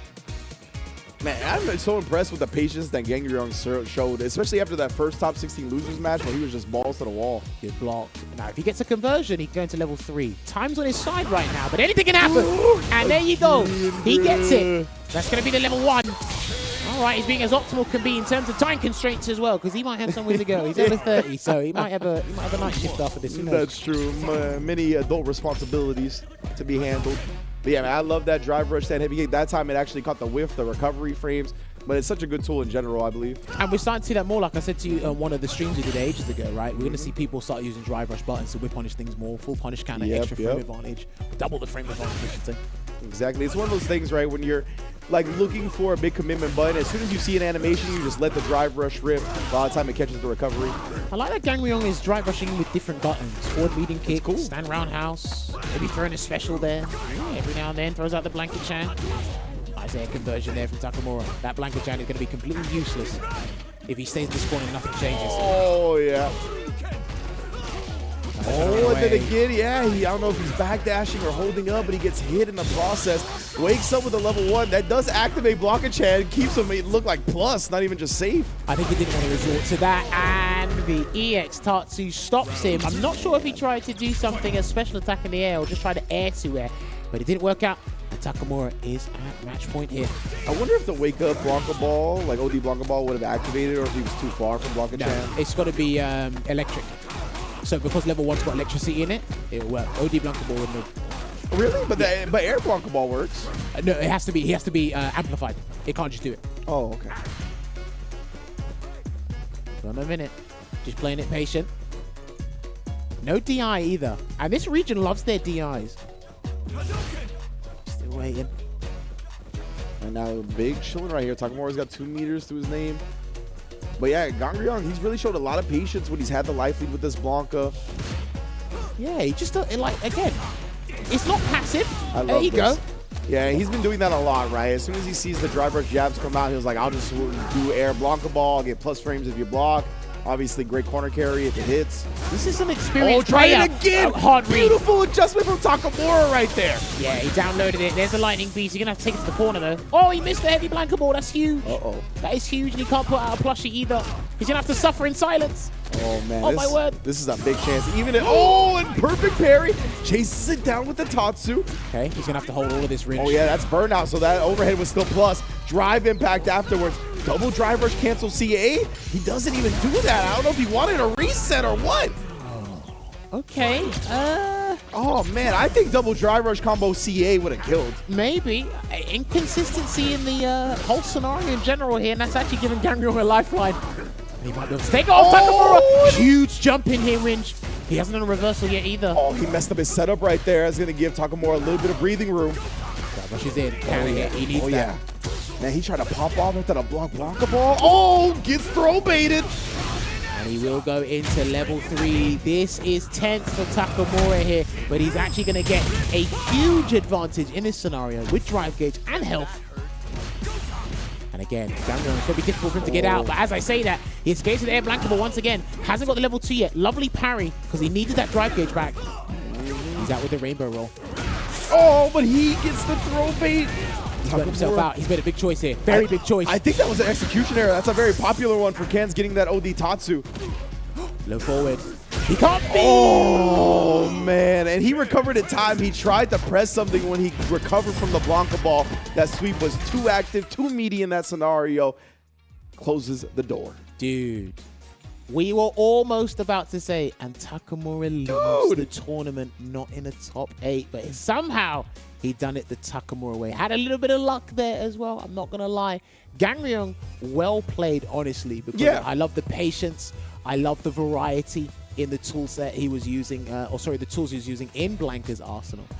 He did get caught out by a couple of things as well. I think Takamura gifted him a couple of opportunities, which I think he took advantage of as well, which I really like that. For sure. I think there's a couple of scenarios on both players' ends that we were theorizing that, hey, maybe we could have done this there, maybe try this a little bit different. But hey, either way, 2-1, down to the wire. Can't really complain. Yeah, absolutely. The only thing that I was really thinking that Gangryong maybe I would have liked to see that was different was in these scenarios where they're both kind of staring at each other and he's just sitting on a life lead and nobody's committing to anything, maybe throw out the Blanca-chan, you know what I mean? Just see if you can sneak it out kind of force Takamura to commit to something, because there was, for so long, they were just kind of playing neutral, walking back and forth with nobody committing.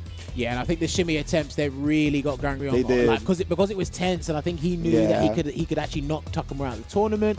He was conditioning him to throw tech, which he did successfully, and he's able to get big damage on those scenarios. There was another thing that Takamura did as well. But before you move on for that, though, I do want to say a rule of thumb is usually like the tenser the situation, the more likely the opponent is to tech, right? Of course. Yeah, of course. That's all I wanted to point out. There's a couple of scenarios in general where you just kind of have, like, you feel you have no other choice. Yeah. And it's like, okay, yeah, you got little health, little drive gauge, so on and so forth. Or, you know, he's been throwing you so consistently. You just kind of loaded this false sense of security, and it's like, okay, yeah, I'm confident now. I can rebuild. People rebuild confidence from throw techs, by the way. Oh yeah. Because you think you can do that, you're like, okay, cool. And he's like, no, gotcha. And that's when the huge damage comes in. And another thing I want to mention, this is a highlight just to show you how good Takamura is, right? So he tried to set up a particular situation, and we saw Gangreon do a Blanca Ball. Yeah, oh Then yeah. he done the exact same thing, and he did jab, and then he jumped back. That was so sick.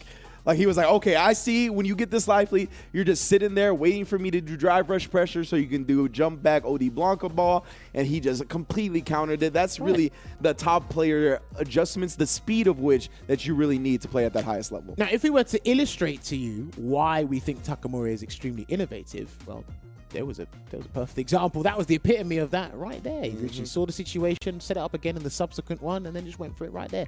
But so yes, good.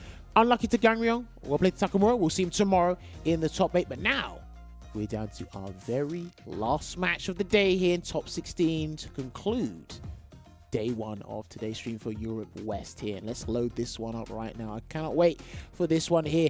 He's waited from the top of the hour, losing to Capcom Pro with the Zangief, and now he's got to go up against another big body. Oh, the Italian juggernaut in Marisa by Shu. Shu's pretty good because he's been improving each and every time. He's actually been pretty successful in a couple of the ICFCs. Yeah, I see him place top 8 here and there in a couple of tournaments as well. well. Yes, for sure. And I think he's got a couple of 1 or 2 top 8 placements in the German one, where I have to double check that as well. But you know what? These guys have been doing it.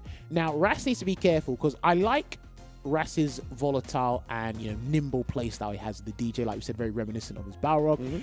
But doing it against some of the heaviest hitters in the game, against Kimberly's a little bit different because obviously Kimberly is like death by 1,000 cuts, but even the momentum she gains is fearsome in itself. Yeah. But then these guys, when they catch you, like that's it. You're flat on the newspaper, mate. Got you. Yeah, exactly. And, you bring up the sway. That's a really big thing for DJs, right? And I think it's something that Marisa has in this matchup is the fact that she could just randomly throw out these Superman punches, these drive rush stand fierce, these things that actually move her forward, like during these neutral moments where maybe the DJs are trying to set up the sway. But yeah, if he loses to Zangief and Marisa, he's seeing meat in his nightmares tonight. Well, I mean, all play, no promise. Already does EX Air Slasher to kick things off there, spurging the 3-bomb, and we're talking about the sway into the double jackknife match, and already got Shu in a bad spot here. Yeah, already in the corner here. How are we going to fight out of this? Oh, he tries with a feint, some mind games, but Shu immediately reacts and gets the back throw. Thanks for that. Careful, he might get frame trap next time. But he gets a 20% throw. A 20% throw against a 40%. Parried this time. That's a big risk, man, because he's going to throw you again. Absolutely. Baby, the soul bot just putting it out there. Oh, actually committed to the old Gladius. That burns him out. Tell about that. Indeed, man. Burning yourself out of this game is just such a detriment. Didn't complete whatever he was looking to complete. Well, I don't think the it's not cancelable, right? medium into fierce, it doesn't combo. Oh. I think it's just like, it's a frame trap and you can have a feint situation. I see. So, jumps in, empty dump throw. Now he gets his own 40% via throws here. And then he tried to hold up. Oh, he got him that time and just throws him after leaving him standing with the air slashers. That's the way. That looked punishable, but that was pretty close. I'm not sure if Marisa's jab reaches that far. He's already in the tight spot once again. And he does EX Gladius into the Super Arc 3. And he's actually going to get his gauge to be pretty similar to Ras's. But Ras can actually wake up level 3 unless he jumps. Oh, he jumped away. He did. Oh, and then runs into the soul bot as he tries to do something. Yeah, it was still going to be tough for Shu to survive with that little amount of health and still that amount of drive meter to regain. And nonetheless, I like what I was seeing. These Marisa players today are not afraid to do EX Gladius into the level 3s or if it burns them out. Yeah. They really see the reward and not the risk entailed behind it. Interesting. Throw tech again. Gladius off the throw tech. Interesting. Sometimes when you don't consider the risk, it kind of throws off your opponent, you know? When your opponent's constantly thinking about, why would you do that here if it's risky? You're like, I'm not thinking about that, bro. Nice. The air slash reward is so good from DJ, man. Hey, listen, he splurges a certain amount of meter, which could get you in trouble. Another throw tech there as well. Hopefully Rax is taking note of these.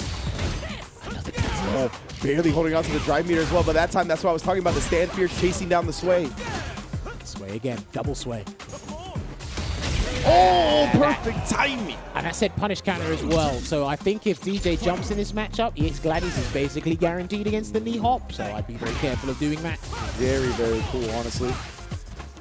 I'm telling you, man, I'm more worried about plays with armored attacks than fully invincible moves. Oh, yeah. Look, there you go again right there. The Gladius wreaking havoc, and then he reads the parry, gets the throw. Oh, he tried to bait out that last bit of drive meter. He thought Raz would do something, but didn't actually commit to anything. All right, there you go. Oh, and that. Give me that. I think he's just about alive. I think he's alive. Oh, whoopsie.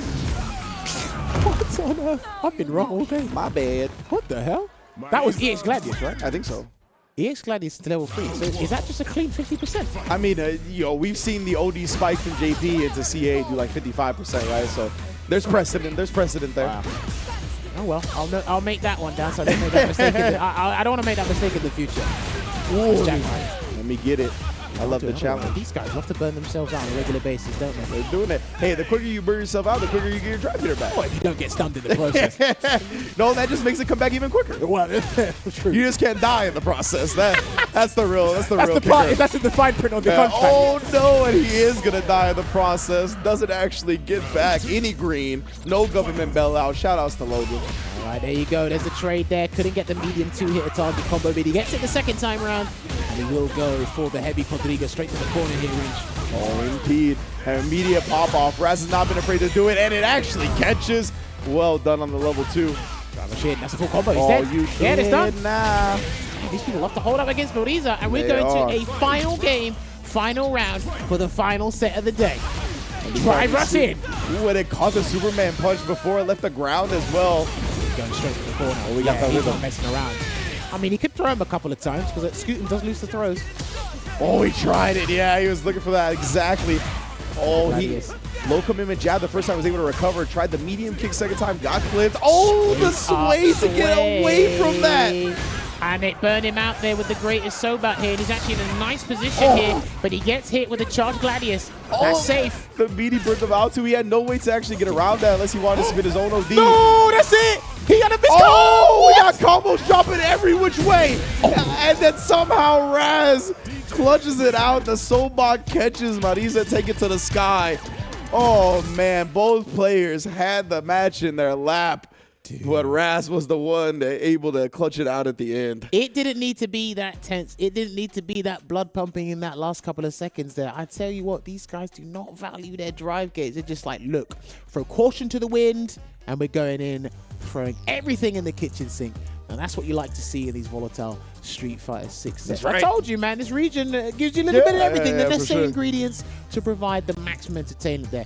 I really got to do my damage calculations on... okay, do you know what? I should have remembered it from that point where he done wake up EX Gladius into level 3. I should have seen from there. I'm like, okay, that was like an odd 60% or so. Yeah, but I remember that. Listen, we learn each and every day. Absolutely, and we're trying to man. get better. Sometimes we do play games. Me and the European guys will go, right, let's see who gets it wrong more often. But it's funny. Yeah, that's a good way to train. That's a good way to keep yourself sharp. Yeah, but do you know what? Back and forth there, I definitely feel Ras made it closer than it should have been in terms of DJ perspective, but he's not afraid to wake up with sway. Yeah. He's not afraid to actually go for the gusto here as well. I think Shu tries to literally enforce the threat of the armored properties and the high damage output, so he can maintain control as much as possible. But that can backfire because that like works for and against you. Right? Exactly. Yeah. When it works, it really works, right? You just start to steamroll. You can kind of snowball your offense to a lot of perfects that we see from Shu. But, you know, when the opponent has the proper reads or your reads don't work out, then it kind of feels like the game gets away from you really quickly as well. So definitely big ups to Raz. Going to be qualifying. I love seeing Shu's Mariza, though. I'm looking forward to seeing it the next time it comes around. Perhaps perhaps at a World Warrior and whatnot. But let us see that top 8 bracket, Mother Base. What's it looking like here? Top 8 winner side, Kali Pro versus .exe, and then Geeko versus Garnet. Well, and if we drop down to the loser side, it will be Ras versus Takamura. And I believe those guys have encountered each other in one of the World Warriors, so we will be seeing a slight run back there. But then, Ronaldo Sui is going to be there, going up against GG Halibel. So that would be Marisa versus Ken. So this is a very interesting top 8 there. I think we've got Zangief Jury, Dalsim, Cammy, DJ Ken, 2 Kens. Ken's the only double up here. Everything else, we've got one of each character. So good variety in this Europe Top West. Obviously, we'll have more time to break down some of these theories and obviously regurgitate what I was saying before in the broadcast. So if you guys can stick around for that. But this is going to be a very interesting top 8. Shout outs to basically Germany dominating the top 8. In the building. We've got Italy doing their representation. But unfortunately, the Italians have to do a country knockout. Put one of their guys into the losers bracket there. We'll see how it pans out. But yes, this has been a good day one thus far, I've got to say. Absolutely, man. Absolutely. And of course, this is just day 1 of CBT Europe West, but we got all kinds of events still coming up on the Capcom Pro Tour, and you can register for all of those at CapcomProTour.com. Of course, the next one is going to be Middle East. Registration closing this Monday, so if you're in the region, you're watching right now, make sure you get that registration handled. No worries going into that tournament. Just preparation for, you know, a region that has been on the rise and one that I'm very much looking forward to watching. Always remember, I think it was by a guy called James Barker. Proper preparation prevents poor performance. The 5 Ps. I remember when we said that to Vino, we had no idea. But yes, head on over to start.gg, type in Capcom Pro Tour, and you can actually find your respective region if your online premiere hasn't happened yet. But like I said, I implore you, keep an eye out for the Middle East because they've got an abundance of great talent over there. And if we look at the tournament schedule for the next 4 events, you can see it there. We've got Asia, Middle East, Asia Southeast, and Japan. So we're actually piling on because we're on the business part of the season, right? The business end of the season. Exactly. We're piling on all the jam-packed action there, and we need to make sure we get these qualifications from these automatic qualifier tournaments down and ready for you guys here. So it's gonna be interesting to see who emerges victorious from all of these regions, because a lot of them are pretty damn tense. Because in Asia, because Zen's in Canada, he's not part of that one. And then obviously Angry Bird in Middle East, because he already qualified. Is Big Bird going to take it? Is someone else going to take it? Who knows? Man. Southeast Asia, Xian's there. We might have some more hidden talent down there as well. Who knows? Plenty. And in Japan, they're probably going to have over 500 players. Yeah, So, it's going to be a bloodbath. I'll probably put a lottery ticket on that one. So for sure. We'll see how that one goes. So, of course, we have all those CBT online premieres coming up. But, of course, the World Warrior events are also starting to come to a conclusion. As you said, we're all winding down here, qualifying the rest of our players for Capcom Cup. And a lot of the World Warrior events, these next 2 weekends, they're going to be deciding a lot of the regional qualifiers. A lot of them are wrapping up with their World Warrior 5 event, and they're going to follow with that regional qualifier into Capcom Cup very soon. So, again, go to CapcomProTour.com to get all the information about the various World Warrior events going down, because, again, 26 different regional champions are going to be crowned and qualified for Capcom Cup, and a lot of those qualifications are going down very soon. Yes, and there's also prize money for the regional finals as well in the World Warriors, so don't forget that as well. But seeding is a huge determination for these guys, so do keep an eye out for that. They'll be happening throughout the course of this month and early December as well. So listen, you please follow the respective channels, or the guys will tweet out when these brackets go live. Now, it's I think it's your favorite part today. Oh, yeah. It's your favorite part today. It most definitely is. You saw all the matches, but do not go anywhere. We're going to be right back with me and Jammers and some good old Chipotle chips and queso to break down day 1 of CPT Europe West. Do not go anywhere. You're really making all of this by hand. Oh yeah, the avocados are hand mashed, the chips are hand tossed, and everything is made fresh. You make it fresh every day. Yes, every day. The Chipotle way is we make it fresh every day. Sounds delicious. It's an art. And this is our canvas.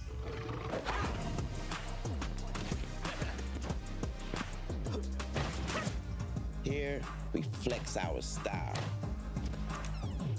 our passion,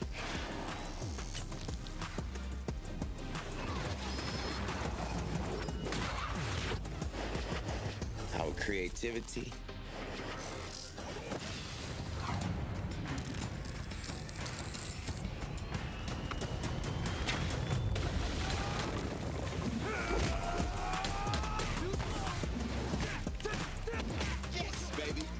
skills.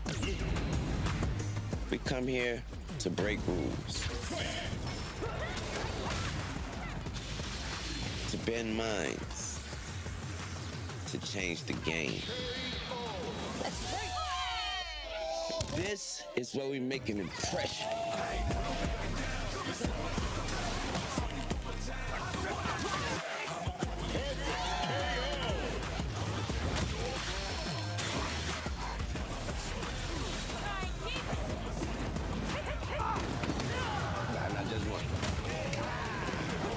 This is where we make our masterpiece. Available now.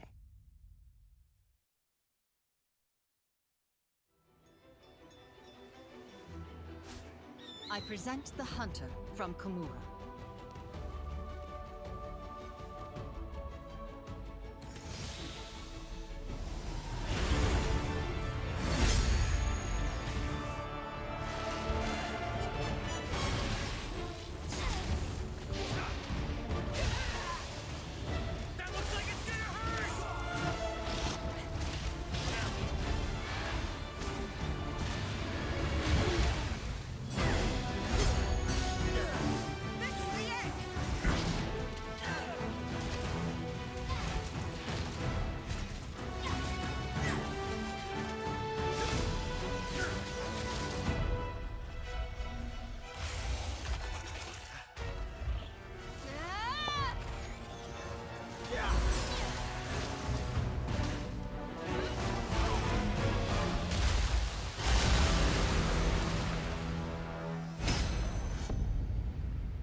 Always see nothing, I just barely scratch the surface. Throw me in the rain, let me do my thing. Thought they hit me down, fighting through the pain. When I'm in the zone, I ain't never say much, but you see me up top.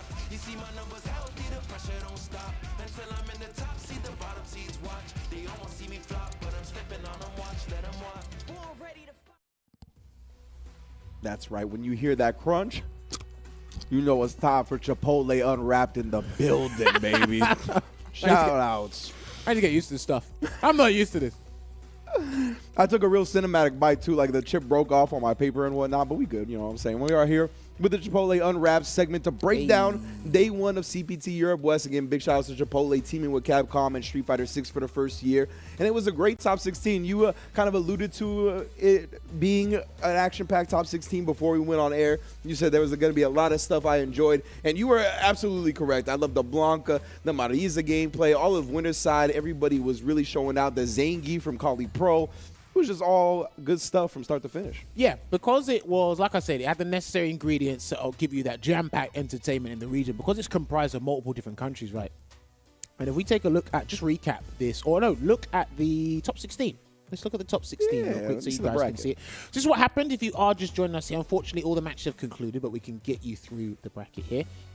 So, surprise pick for me, because I had a lack of information, and that's the beauty part of it, because now I could do some proper studying and put him on my note of players that we can't glance over. Cali Pro, he definitely got the win over Ras 2-0. They're pretty convincing. Ras's playstyle we saw against the other big body user.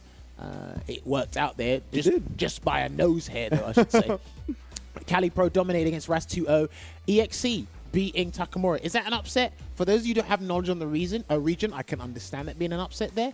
But after the kind of scary round start he had with the whiff DP and then kind of making amends and coming back from that worked out. So we're going to have an all-German top 8 side on the first half of winners semi-final tomorrow. But then if we look at the bottom half there, so we have Geeko and Yim Yam, sorry.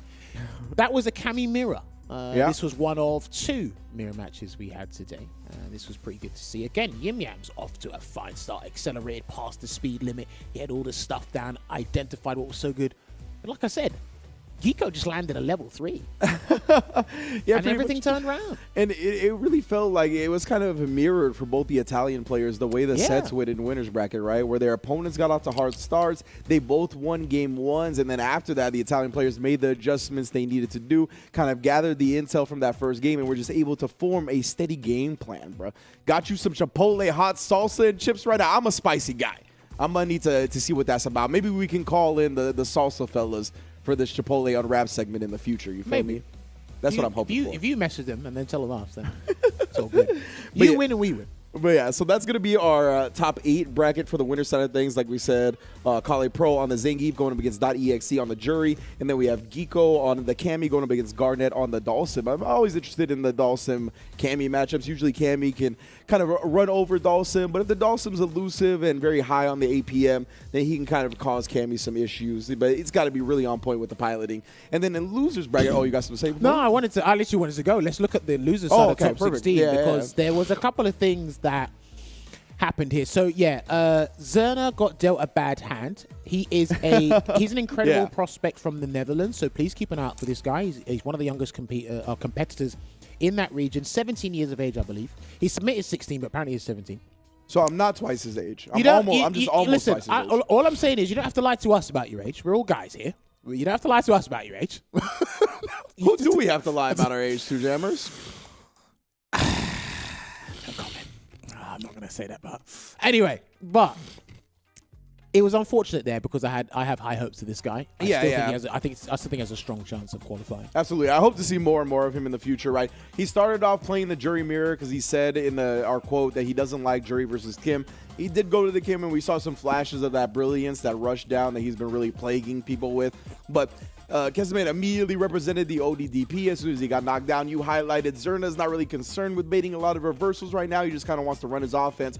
That ended up coming back to bite him a little bit. And then Halabel actually was able to take down Kesman after that 2-1 nail-biting set. Definitely good stuff from both sides. Ken versus Jury, always something I like playing out. I'm honestly happy for Halibel, to be honest with you. Me too. Because it's been a long time. I can't remember. Someone correct me if I'm wrong.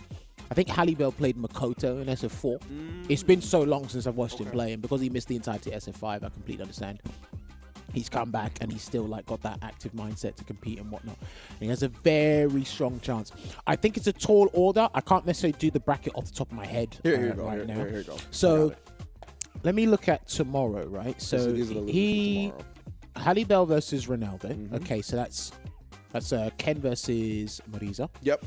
If he wins that, then he'll go up against the loser of Cali Pro and .exe. So he's actually still got a decent chance. Yeah, true. And obviously he'll have to go through if Takamura goes through that or he loses to one of the Italians. So I think Halibel actually has a good bracket part. It's up to him how he manages that. And if anything, what we saw against Garnet, if that was an indication to anything as to what was going to be a teaser for tomorrow, then I can't wait to see that there as well. But then, of course, if we have a glance back at the top 16 real quick, there's someone else there. Yes, I've been impressed by Ronaldo today. I've really been impressed by Ronaldo. Really good stuff. I can't remember if Ronaldo played JP and then swapped to Marisa, or he just never played JP in general. But I'm really impressed. He literally done it. Beat Libro in the Marisa Mirror, then beat Yim Yams in the Kami matchup 2-1. And then, of course, he's going to be fighting Halibel tomorrow. So he's going to... he can get some Ken practice in before For sure. then. For sure. Absolutely. Plenty of Kens to practice against. And maybe one would be Takamura, of course. Takamura was rocking the Ken, going up against Ganryong on the Blanca. And I really just like the way Takamura immediately showed off those adjustments, the exact stuff he was talking about, where he needs to experience these situations. And he's so quick at adjusting afterwards. He just needs to see the situation once, right? Which I think makes him an especially dangerous player in 3 out of 5. Which he has now made it to, right? The Promised Land top 8, he's going to have a whole extra game of intel to start gathering against his opponents. I think he's got a great chance at making a run from losers.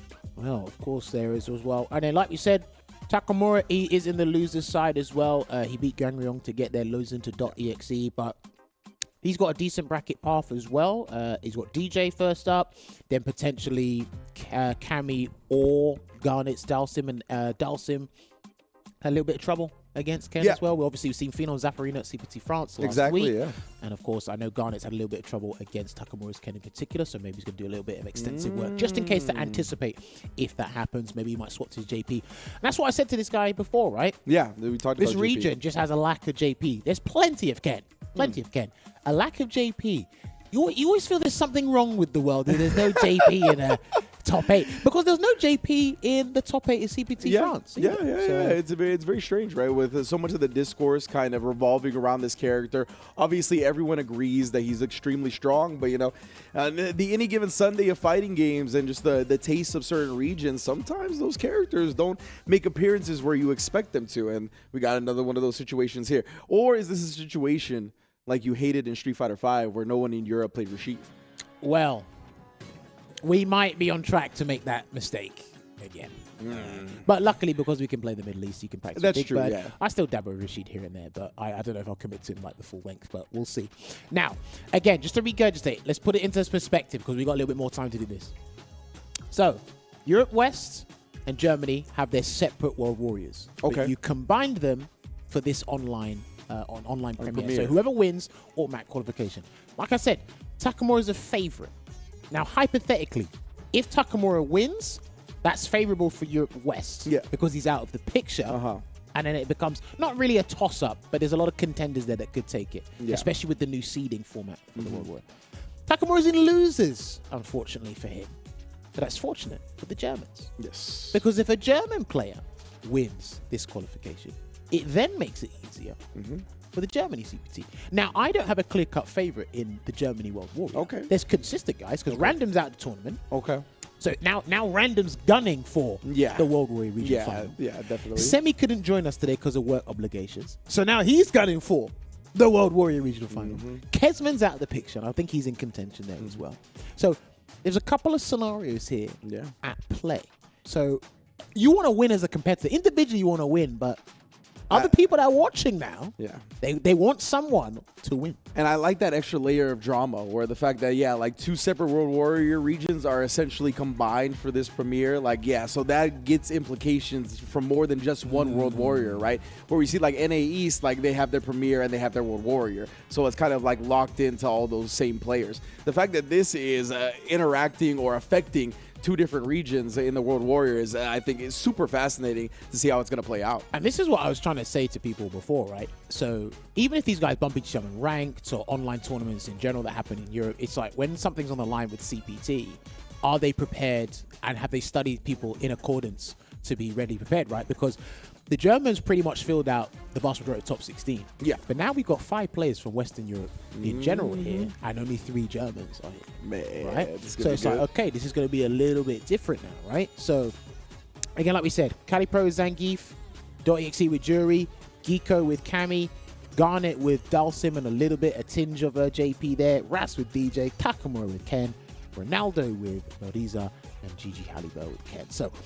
I'm not going to call any early predictions. I still got Takamura down. At least he'll definitely get far. Yeah. But he can get surprised. Absolutely. And if I'm not mistaken, I have looked this up. In World Warrior number 4 for Europe West, Takamura went up against Ras and it was 3-2 to Takamura. Okay. It was 3-2. So, and that's going to be round 1 of the loser's side. So whoever loses that. Who does Takamura and Raz play? Takamura's Ken. and Ras. No. I mean, like, whoever wins plays who that loses in the winter semis. Oh, so whoever loses that, they will go up against the loser of Geeko Oh, okay. So I think that's actually kind of a lucky break for Takamura, because I think Kali Pro and the Geef, like, there's been rumblings from the Ken players that, like, Geef causes Ken some issues. You know what? You know what Sam talking about? Everybody said he gave it away. Yeah, 100%. So, I like, if Takamura actually comes up against Kali Pro, I would say that might be a little scary for him, just because of the explosiveness of Zangief. And Zangief can give Ken some issues in areas where Ken's not used to having issues. So I look forward to seeing that match if it happens, but who knows how it's going to play out. But yes, this is what the bracket is looking like tomorrow. We've had our theories, we've done the hypotheticals, I've painted a picture, or hopefully I've painted some sort of picture for you guys. I'm a messy artist, to be honest with you. Hopefully we got some story put together. But yes, this is the bracket we will show and illustrate to you guys tomorrow, and obviously the matches will pan out, and we got to determine a winner who will be qualifying from this region. Again, every region respectively has 2 chances. Like I said, Takamura couldn't attend CPT offline France. Yeah. So he's kind of not put all his eggs into one basket. But he's got a golden egg. He's got a regular colored egg. Shouts to Resident Evil 4. Most definitely. I like the tie-in right there. Capcom in the building. But yes, thank you everybody for joining us here for CPT Europe West Day 1. Top 16 has been narrowed down to a fantastic top 8 that I'm very much looking forward to commentating tomorrow with my man Jammers. Do we got anything to say before we get out of here? I'm going to eat a chip. Well, if you make notes, read them. I still think Luke is a strong character, but don't let them sell you on this Ken propaganda. And yeah, JP's still the best in the game. That's my opinion anyway. And I promise you, I won't talk about hairlines unless you bring it up. That's true. He did not bring it up. I got your back on that one. You didn't bring it up. So I'm the guy that's like, well, now that you mentioned it. Now we definitely going to get a hairline quote tomorrow. Players, don't let me down. We'll see y'all tomorrow. Be good to yourselves. Be good to each other. Until next time, be good, y'all.